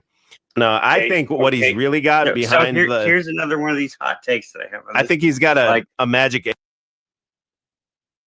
8-ball just behind the scenes is what he's got. Maybe he's going to try to make some money on that and dip out or something. I wouldn't be surprised if he goes back within the next couple of years, goes back in. Bam. Bam. Damn, I was muted. Bam, big old bam. I got the Office, motherfucker. Shit. I got the real Office. Damn. Got the OOE Orphis. That's kind of my speculation after seeing that today is like, I bet he's trying to get a good basis, and I think Okay, yeah. So, yeah, I mean, we fucking as usual, guys. We're like 2-3 years ahead of the curve over here, but so ahead of the curve, the shit looks flat, right? Bam, bam. I don't know if I can listen to this dude talk anymore. Or something you did create, or something, or just something. I wish you had a little more like. I wish it was more of a tight presentation. Well, he said he was going to do that, and that's what I had been waiting for. But then he did it here on this thing. But what does he predict from this woman? I kind of wanted to see what he says. He's like, I predict I'm going to see you in the hotel room later tonight. I'm going to give you that baby Phoenix. October 2nd? Yes. 138 strokes. Oh, God, dude. Imagine going to this live event. This fucking imagine, how terrible it is to do a 6-hour live stream or listen to one. But yo, shout out to your 9-hour one the other night. I know, dude. I didn't finish it, bro, but I listened to the whole first half, and this shit was funny, bro. It was a really good stream. It was a really, really good stream. It got pretty rough in the last hour, but I watched the first half, and then I used Slow Boy's timestamps to go to the TVE crash out. Yo, shout out to fucking Slow Boy. She did a fantastic job on the timestamp, and the descriptions are fucking hilarious. Yeah, they're funny as fuck, dude. Yeah, that was really good. Yeah. And that is getting slept on hard, folks. Like, well, no, that one's actually doing really well. The one that's being slept on is the one that me and you just did. Yeah, that shit was funny. Way funnier than this one, if you guys are wondering. Yeah, I mean, that one was. There's a lot of shit to wade through here. Yeah, I mean, yeah, it is what it is. We're covering information. We got this is a data dump stream, folks. Yeah, but okay, this guy too, the same shit you just saw with the Office and all that technical jargon shit. That's the same shit that Sabrina Wallace uses too. Exact same shit. And she's the only one that knows it, just like these two guys. Exactly. She's the only one that can figure it out. Exactly. All right, that's your second one. Do you have 30? Just okay. Okay, two's enough. Two's enough. This is a really good example. How do you have a pattern from two numbers? Right. Fucking dipshit. You see how simplified the open short is? It's not like when I produce 4. When I produced 4 dates, you saw how many projections went in the future, and it's because between every X, Opus runs 14 protocols between all, and it compounds. It's not now X1 to X2 are 14 algorithms. There's no way it does any of this just based off reading what the fucking protocols are. None of them were actually anything like in reality. Yeah, the hydrogen fucking protocol or whatever the fuck it was, dude. Get the fuck out of here, dude. He's running through about 20 filters. Then X1 to X3. Then X1 to X4. Then it goes back to X. I mean, he seems so intent on. I mean, obviously, this is like his end game here is to get to this thing, because that's why originally on the channel he was doing predictions and he had to stop, because if his predictions are wrong, it clouds the ability of this thing. Right. He's got to come been out. Really building up to this for a long time, but I don't know why he would think this is a good idea. You're better off just fucking doing a book review on fucking YouTube. Yeah, because this is gonna bring you so much scrutiny. This is gonna crash and burn, dude. Yeah, and probably you're gonna be sued for it. I mean, like, you can't tell these people that you have this software program that is going to be able to, like, basically tell them what they need to do every day of their life. Yeah, no. I just really kind of want to see what he gets. X2 to X3, X2 to X4. This is extremely complex way to do it. And then it doesn't. It just inverts the fucking number. It adds the days and then it reverses it, dude. That's it. Add that up. Shows, and what you're seeing in the lines are the only things left in the construct as future dates that can be removed. Like, please, like, I wanted him to tell me how the hydrogen fucking sulfate projection scale, how is, tell me how that's fucking altering the fucking numbers in this thing, please. I want to know the technical details, sir. Locally connected in space and time to what she's talking about. So you do say these were negatives. You do say both of these days you took a loss. Yeah. Okay. So what you're looking at on the screen now, I'm going to say, you do understand this doesn't mean you're going to take losses in the future. It means that if you do the exact same actions which produce those losses that we're measuring right now, you can expect to have a very bad time right around this area right now. Oh wow, no Yeah, shit, if you do the same, Sherlock. so if you do the same shit that you did before, the same thing's gonna happen. Wowie, wowie. Wow, amazing, dude, amazing. You got 7, 8, break 9. break This pattern. clustering area right here is going to be in 2027. Right, exactly, yeah. Nothing really prominent before 2027. None of these are all beta projections. You have alpha projections and beta projections. The alphas are the ones Barry and I really pay attention to because in the structuring, these are super strong signals, and you don't have them until 2027. 2027. Now you have to understand, you can't take This is data like and give me- tarot and fortune telling and like zodiac kind of and fucking IMD. What is it? What is this shit called? ENTJ or whatever the fuck. ENTJ. All that yeah. shit all combined into one fucking thing. MTBI. Yeah. It's just complete utter fucking bullshit is what it is. I and mean, go through a bad time in 2026 and then say Jason lied to me. Because what I'm telling you is this output we're looking at on the screen only concerns the 2 dates and the events that happened on those 2 dates you gave me. what? That makes no sense. They're both negative. All right. Those 2 dates are the result of whatever actions you took. It seems like way too much fucking It's all- time for him to like even to sell this to people and shit, like versus just do another video and make fucking $1,000 in super chats. Yeah. I just don't know. I mean, it's just so interesting the way, how he described it in that video that we played from us earlier, or that clip. Like one of his him original saying, predictions was an early one that he took down was that the Biden presidency wouldn't last 96 hours. Yeah. Like shocking details are about to happen, and you know how he does all his fucking slam poetry speech and shit. Yeah, but that was one of his original predictions. So then he stopped doing the fucking prediction. He even did prediction streams, if you remember that, where he would just he'd be like, yeah, a volcano is gonna happen somewhere, somewhere in September of next year. No, yeah, I There'll be an predict earthquake in the southern hemisphere in the second half of 2025. I predict that in the second half of 2025 there will be political disagreements somewhere in the Middle East. That's literally what it was. It's literally what he said. These people are like, yo, he's so smart. No shit, dude. So he's literally trying to be a techno prophet, essentially, is what's going on. He's it's just unreal, dude. Like, I mean, I can't imagine that anybody. You would think this would start dropping off like some. If anybody has discernment within the errands, you would think they would start to be like, yo, this can't possibly be real. Right. I don't know. I just don't know. It's just I just it don't blows get my the mind. payoff because it's just so it seems like so much time to even explain to someone what it is. They just want to hear some fucking vapor canopy shit. Yeah. I want to take a break for some Archaics music. Folks, if you want to I did post a link a minute ago. I think Does he have any does he have his own music? Archaics? Does he have an alias? I don't know. Little honey bun. Oh, we got this one. Is this the Shar song? Almost 6,000 years, the Revelator has swept the sky. This is not the one that I want, though. I want the simulacrum. Yeah, that one's fucking funny, dude. Simulacrum. Yeah, we're gonna listen. Singing We're doing it all wrong, bro. We need songs some of emancipation, music.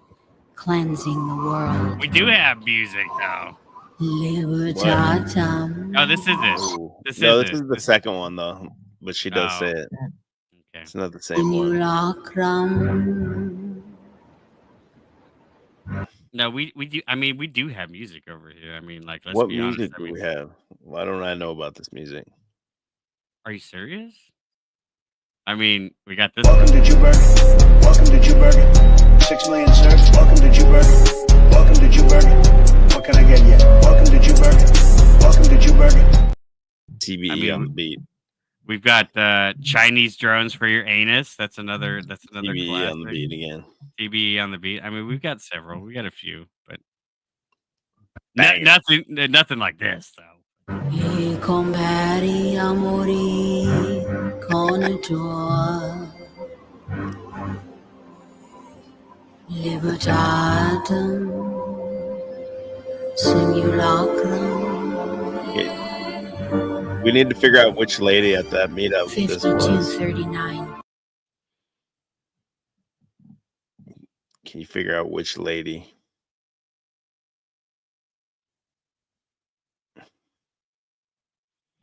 Can't see what you're highlighting because of the comment. Hold on. Music by somebody, Red Sky. I think you're muted. I don't know if you're talking. Oh shit! Yeah, Shashka Red Sky. Yeah, I'm gonna search it real quick and see. The Shashka Red Sky got one with a team up with what was Hillman, something bass. Oh boy. Oh, this is her. Oh boy. What the fuck is this? Sasha Red Sky. I want to see this one with this guy. Is Yeah, that who's Jay that Dyer? guy? Is that Jay Dyer?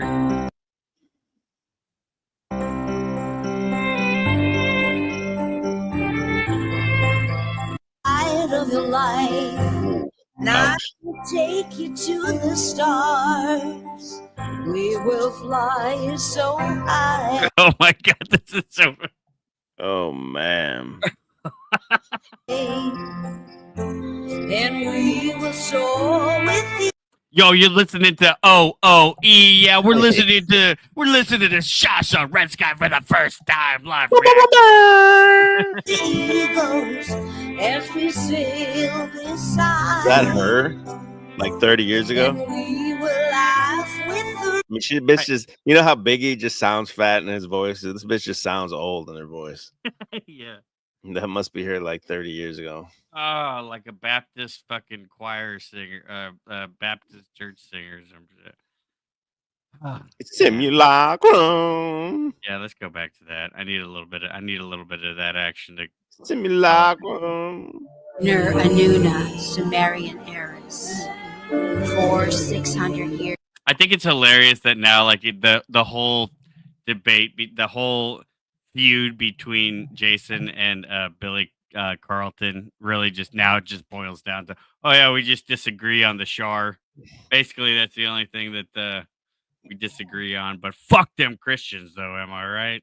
Yeah. That's basically what it is now. I'd like to hear him talk his shit about, go about on that video that he like sucked Billy Carson's dick on. Yeah, I guess we could do that. We didn't go through that one. I need something to bring the energy up a little bit. Yeah, we need who's a high energy motherfucker. Where's Carrie? Get Carrie in this motherfucker. Lost in the sauce. Have you seen Sack Squatch yet? Yeah, I saw that.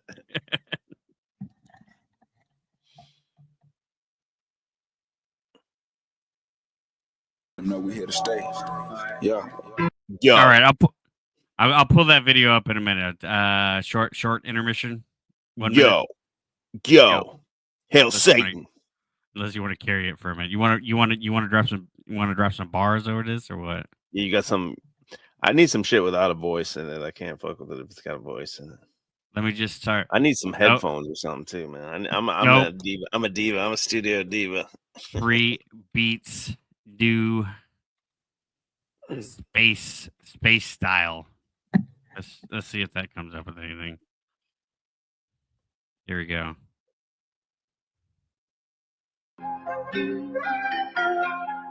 Next. Yeah, I need some trap shit or something.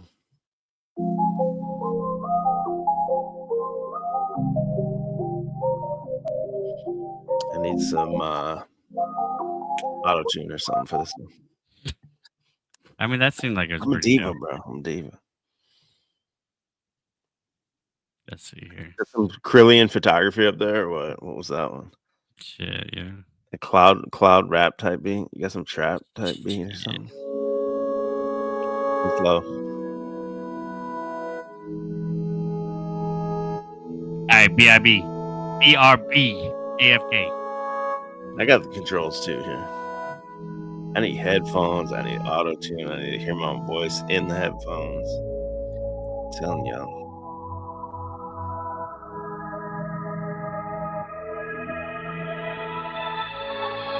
Not sure what this shit is. Oh, Yeah, yeah. I'll find some beats. I'll look for some beats.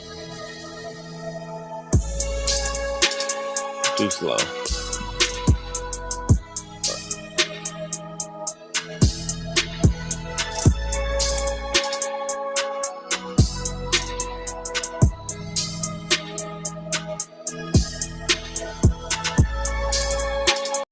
Yeah, fuck that one. Hold on. Hold on, we can find something.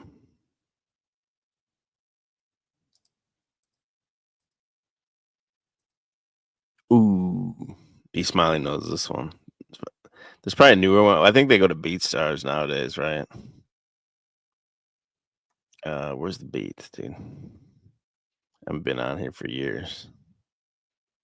I just want beats, bro. Give me some fucking beats.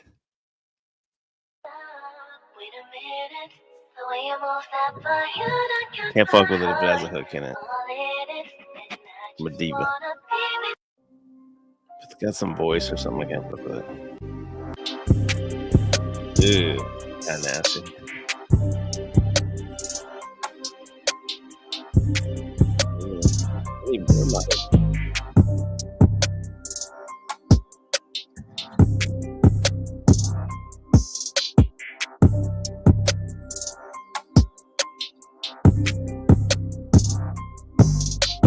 Purchase your Came up.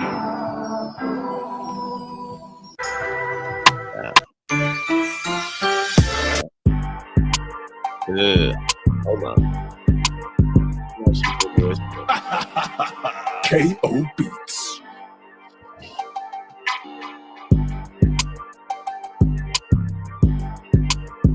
That was kind of hard.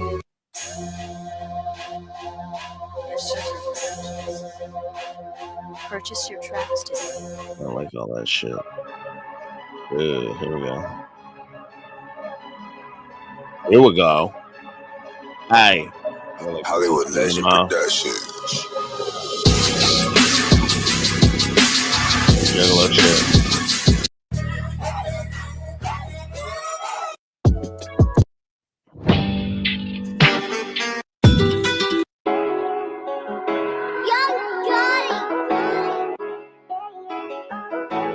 Yeah, this one low-key sounds like it might be hard.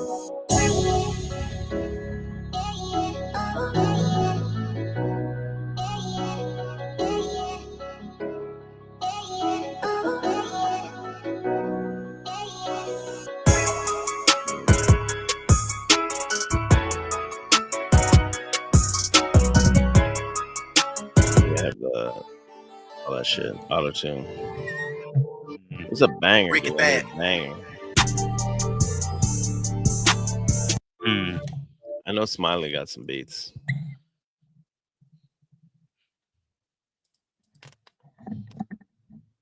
BeatStars, is that where you go?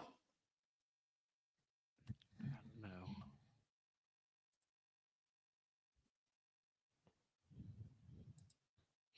Try searching. All right, we're gonna try searching.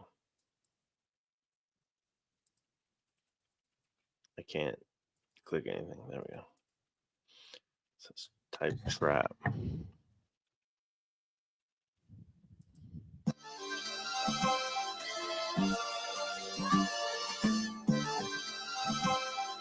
Damn, Dame, you tweaking on the beat.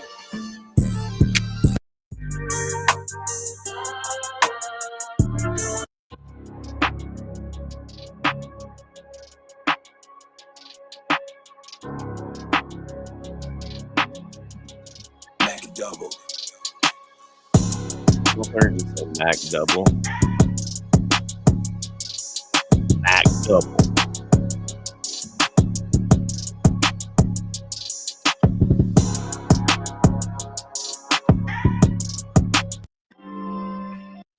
Everything that's happening to you Fucking is beats are God trash, processing. bro. Every difficult moment you're having, He just processing it. Is this Wes Watson That's all on He the fucking doing. intro? Everything you're going through is preparing you for what you ask God for.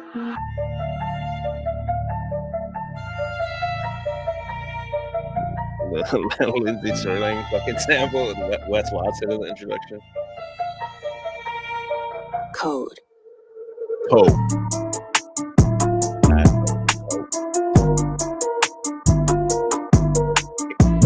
Can't even say this shit, man. I can't. Let me bring up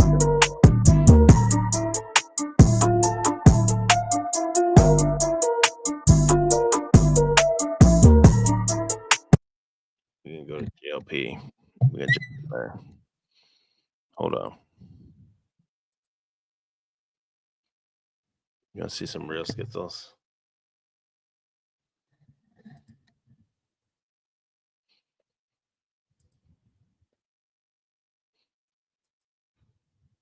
Oh shit! I just realized I'm chatting under your name. That's all good. I was dropping some bars.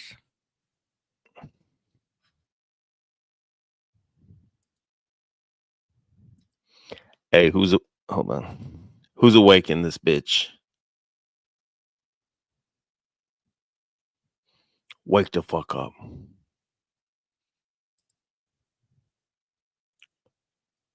Wake the fuck up. I'm gonna take a quick break if you want to keep going, and I'll hop Yeah. back here in a minute. I'm just gonna get something to eat. I got this.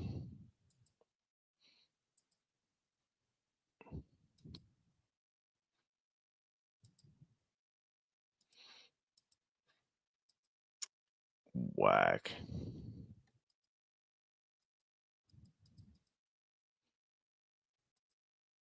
Okay, that didn't work. Usually there's all kinds of schizos in there. Let me try that again. I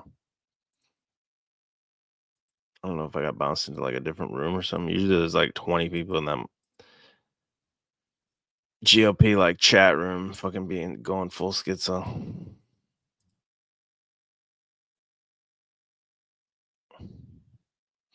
Nobody in that bitch. All right, fuck it. We go to X. I remember this theory from way back in the day. They had the motherfucking owl on the dollar. And some people said it was a spider and linked back to that comes to like the Weavers Secret Society. I don't know if we ever got an answer to what that really was. I'm not sure what that is. It does look like an owl to me. Let's see what the comments say. Let's check our comments. That's the thing about Twitter is the comments are all about bullshit. No idea what this is about or how.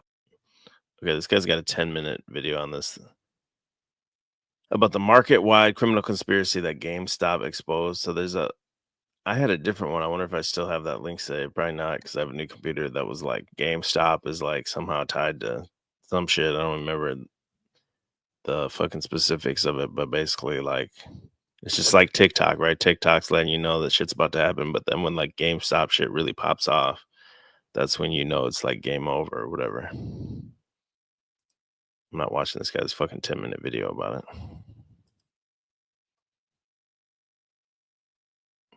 Okay, so we just had our first female school shooter here. KMFDM shirt. What the fuck you know about KMFDM? Motherfuckers don't know shit about it. So she's from Wisconsin. Natalie Rupnow. Deceased mass shooter at Abundant Life Christian School. She carried out the mass shooting at the school library. She did not identify as trans. Teen girl used the name Sam online and the username Crossixer. She had an extensive online obsession with school shooters and death, particularly the 1999 Columbine high school shooting. Grew up now was a big fan of KMFDM, which was also referenced by one of the Columbine shooters. KMFDM, big hits like The Days of Swine and Roses. I can't remember any other ones off the top of my head. But I did used to listen in drug-induced stupor back in the day. Never shot no schools up though, so this is her. So you got female school shooters now. So y'all can be drafted when it's time to go to war. That's the side up there. They're gonna draft you because you're shooting up the school. The women. Okay, notice how logos recently all look the same. Not because it makes them look better, but this psychological trick manipulates your brain. What psychological trick? It is that homogenization of all this shit now going more and more to this minimalism, like the Apple Store. I think the Apple Store really set it off. We go in these stores now, and I still do the thrifting and shit, and then sometimes I go into these vintage clothing stores, and then like even inside these vintage clothing stores they have like this minimalistic aesthetic, and it's like they have just like there's like 4 racks in the store or something, so you have this whole store empty and 4 racks of like shirts. Like, bro, you need to be loading this shit the fuck up if you're trying to pay that rent in that motherfucker. But they made PetSmart into, just a plain, everything's a plain thing. And then they had even the buildings and stuff. That used to have the McDonald's building with like the arch on it. Everything's now just that box. Just a straight glass box. Panera Bread and everything. But what is he saying the trick is, though? Okay, your brain has a secret weakness. Big tech discovered it by accident. Google, Microsoft, PayPal. All right, look at Jew Burger right there. They're controlling how you think. In recent years, some of the world's biggest companies have discarded depth and detail to debrand. Burger King lost weight. Rolling Stone found a cleaner edge. VW shared its depth and shadow, as did Kia, Pfizer, Nissan, Durex. Okay, a big part of this too, in my opinion, before I hear the rest of this, is that now all this shit has to be shrunk down to an app, into just a tiny little icon on your home page of your phone. So it needs to be easily readable as a super tiny, what is it, like 1 inch by 1 inch? Not even, a little tiny fucking icon. Intel, Toyota, and a host of other major brands. Even the munchable hero Julius Pringle had a flattening make-under with shaved head, dyed moustache, dilated eyes, and new pre-sprung eyebrows. But what prompted this landslide of logo debranding? Several interlocking forces are at work, the most immediate of which is the pressure of mobile-first design. Clients used to ask, can you make the logo bigger? Now the trick is to shrink an entire identity into a tiny digital box. Such pixel pressure usually means returning to the 2D look of old. Of course, this 2D look was more or less the norm until computers took over and design inflation spiraled out of control. Anyone who has overfiltered an Instagram sunset knows the seductive lure of visual excess, and it's a seduction to which the pros are not immune. The ability to round corners, drop shadows, customize gradients, and create complex lighting effects can easily overpower the creative brief, and often does. So many recent debrands represent a return to sobriety after a spasm of software-abetted intoxication. There is also the question of maturity. Many of our biggest brands were born in a spirit of playful innocence that burst forth from their early branding. Take Foursquare, Airbnb, GoDaddy, Google. As these companies grew and the stakes rose, so their logos were obliged to mature, from cartoonish to corporate, flamboyant to flat, wacky to bland, illustrating the power of debranding to professionalize. In recent years... Okay, let me show you this then.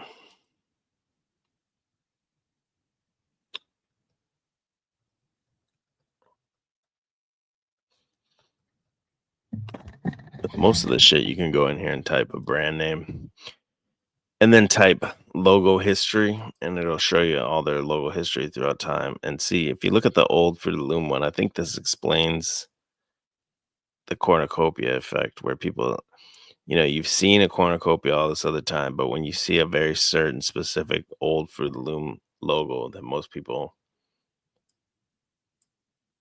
think, it's just right here. It's just this darkness of this old logo. There's this like brown stuff in the background of it. So this is what it was back in the 80s. Let me see if I can get a better timeline here.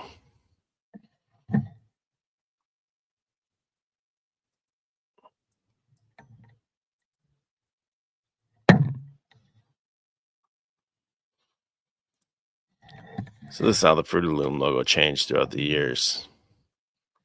Then when you got into the 60s through 78, and then into the 80s, 90s, you have this brown patch behind the middle of the fruit. Even on here, it's the same thing. It's more yellowish, like a straw colored cornucopia, where now that's gone from the thing. So when they show you the Mandela effect, they show you this where it's clearly not there. But I think if you were to see this, you could kind of understand how you were able to misremember it, or it got put in the wrong folder in your brain and got mixed in with all the other pictures that you saw of a cornucopia because of that kind of shadowy thing around the outside there. So that's one of the ways that I don't think that's necessarily an intentional Mandela effect or anything like that. I think it's just an easy misremembering from the corporate branding changes over the years.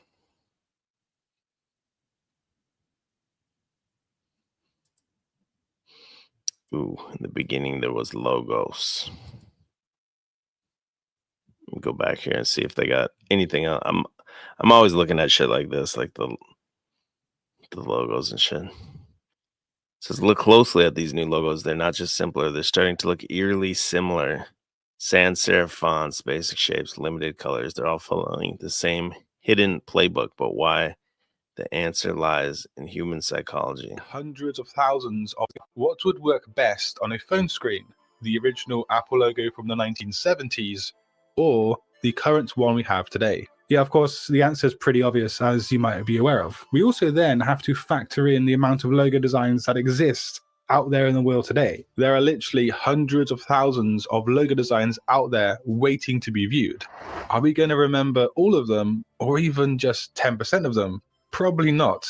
And so to actually just compete, brands have elected to go down a more simpler route. All of these factors are why logo designs are becoming more simple, and it's not a trend, it's a necessity to just survive as a brand. And here's the juicy part that I know a lot of people, or some people, won't like and some won't agree with, but it's pretty much the cold hard truth. As a logo designer, your job is not to make a pretty design or something that looks cool. You're meant to design something that will give your clients' business more traction, more revenue, and just more of a presence out there in the world. I feel like some logo designers out there are at heart illustrators, digital illustrators. And there's nothing really wrong with that, of course. But in the corporate world of brand and logo design, you need to be grounded and you need to realize who you're designing for and what your role is in that kind of operation. With that in mind, is that Sargon and Mossad? You need to understand the playing field you're operating in and the target audience of the brand. There will be times where a simple and refined logo doesn't fit the brief, but often less is more, and it is about removing the noise so that the message is clear. What would work best on a phone screen? 80% of text on most of the page doesn't get read. 90% of the information is transmitted, or 90% of the information transmitted to the brain is visual.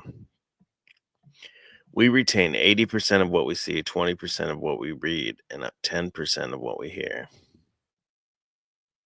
Interesting.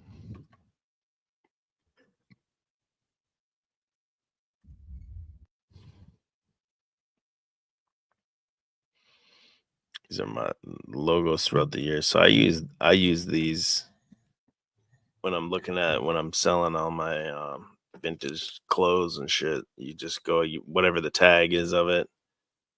Like even go back to Fruit of the Loom. You can just type tag history. So whatever shirt you got or whatever, you can type tag history on the brand of the label. And there's images like this that'll give you a good guess of what year, depending on the tag. So like the top left one there is probably the most desirable for collectors. That then there's different quality of the shirts too. Like certain shirts will fall apart based on the year of the tag and stuff. We're talking some inside baseball here.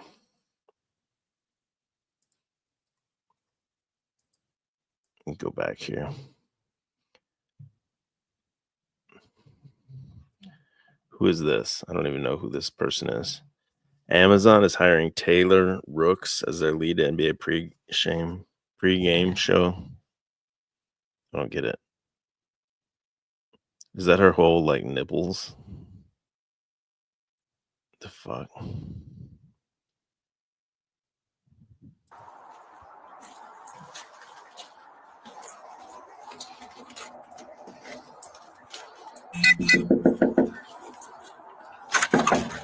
Yeah. Hey, stop right now. Stop. Relax. He just jumped. John, he just jumped on the banister again. again. Relax.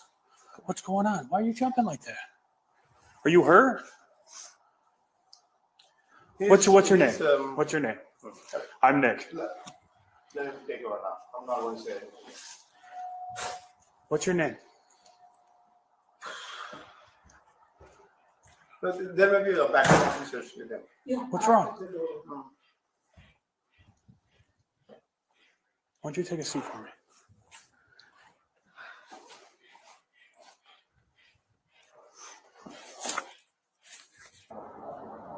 You're coming within inches of other people. Not worth it. So do not push this into a criminal matter. Because you will be arrested and taken. I don't even understand what's happening. Yeah, don't step on it.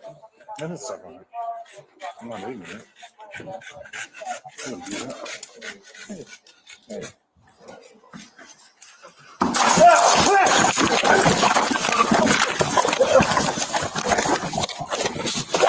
Stop resisting. You're under arrest. You are under arrest, buddy. Get in the head position. Hands now! I got this hand. Okay, I knew that motherfucker was gonna swing. I could tell he was waiting to swing right here. He had that look. And they're looking to sucker punch. Diddy? Has anyone covered Diddy? Yes, that's a joke. Michelle Obama. Wow. Good to have you, Michelle Obama. Have you. See that deck swang, dude. Michelle Obama's walking. We can't let her go. She's a classy lady.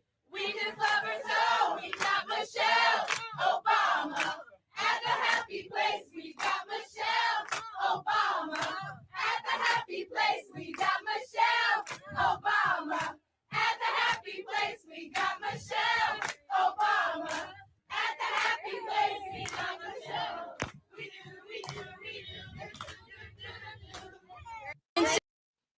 Cringe as fuck. Is that like a podcast or something? At the Jennifer Hudson show? Who's Jennifer Hudson?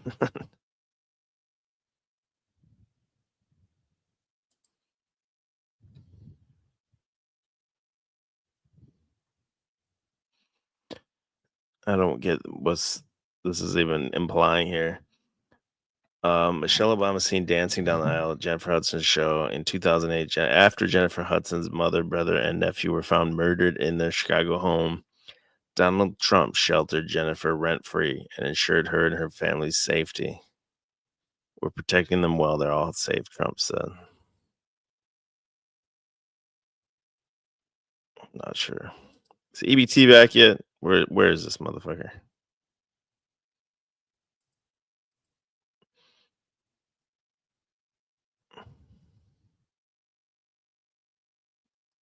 Okay, this is what I forgot to say about Ammon Hillman here. Is I bet he's got a coexist sticker on the back of his vehicle, and also the well-behaved women rarely make history Ruth Bader Ginsburg sticker on the back of his electric vehicle or whatever the fuck he's driving. Liberal professor.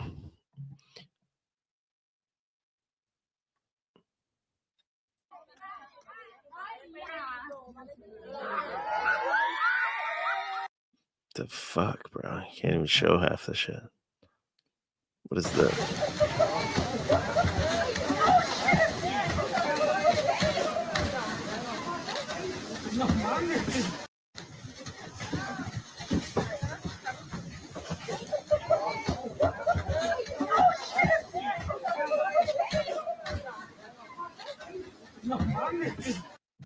Not sure what the fuck that was either.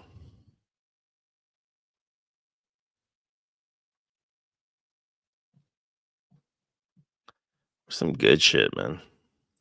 What the fuck is that?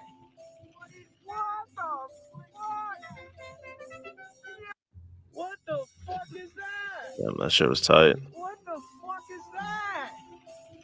What the fuck?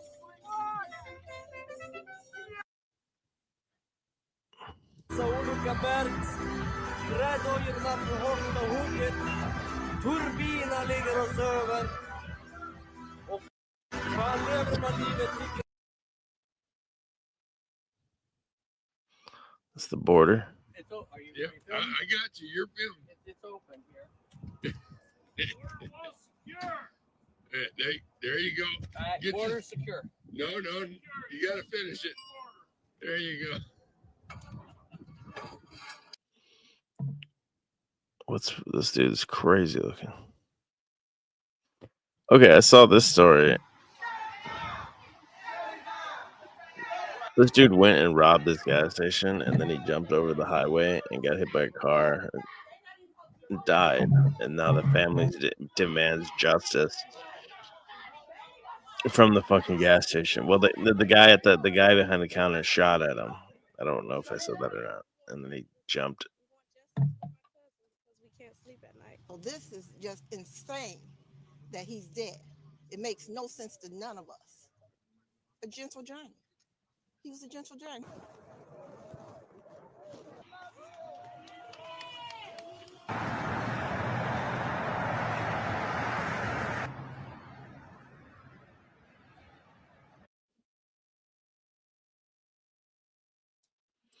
A gentle giant robs the store, gets shot at, jumps on the highway, dies, and now they're after that store. Now, today, now. And you make a hole. An employee of this business over an incident that appears to be shoplifting, came from behind the glass outside and began discharging a firearm at an individual whom they suspected of shoplifting. Those actions putting this community in danger is not okay. It is not acceptable. It's despicable. It's inhumane what has happened here. And this is one of the second incidents that has occurred at this location. And I'm hoping that this gas station will be closed permanently with a capital P. Because to chase someone down and shoot at them because allegedly they stole something, I understand it was a bag of chips. Whatever it was. His life was worth more than $1. It couldn't have cost more than $1. And it could have replaced that. Come on. Damn, bitch, where you getting chips where they only $1 now?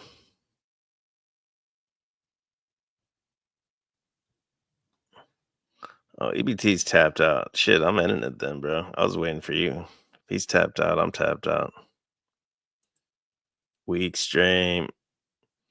My bad. But the good stream, you gotta go to EBT's page and watch that one that we did on Billy Carson. That was the banger. And yeah, if this guy ain't coming back up, I'm out. I was just treading water till he came back. So I'm on Hillman, Cringe Lord, fucking Christ hater. Fuck him. Jason Brashears. grifter, fuck them. Appreciate your time. Yo. Yeah, sorry. I'm fucking beat. I've had enough. I've had enough. So peace out. We could get at part 3. We could cover the rest of the material next. So facts. Later, y'all.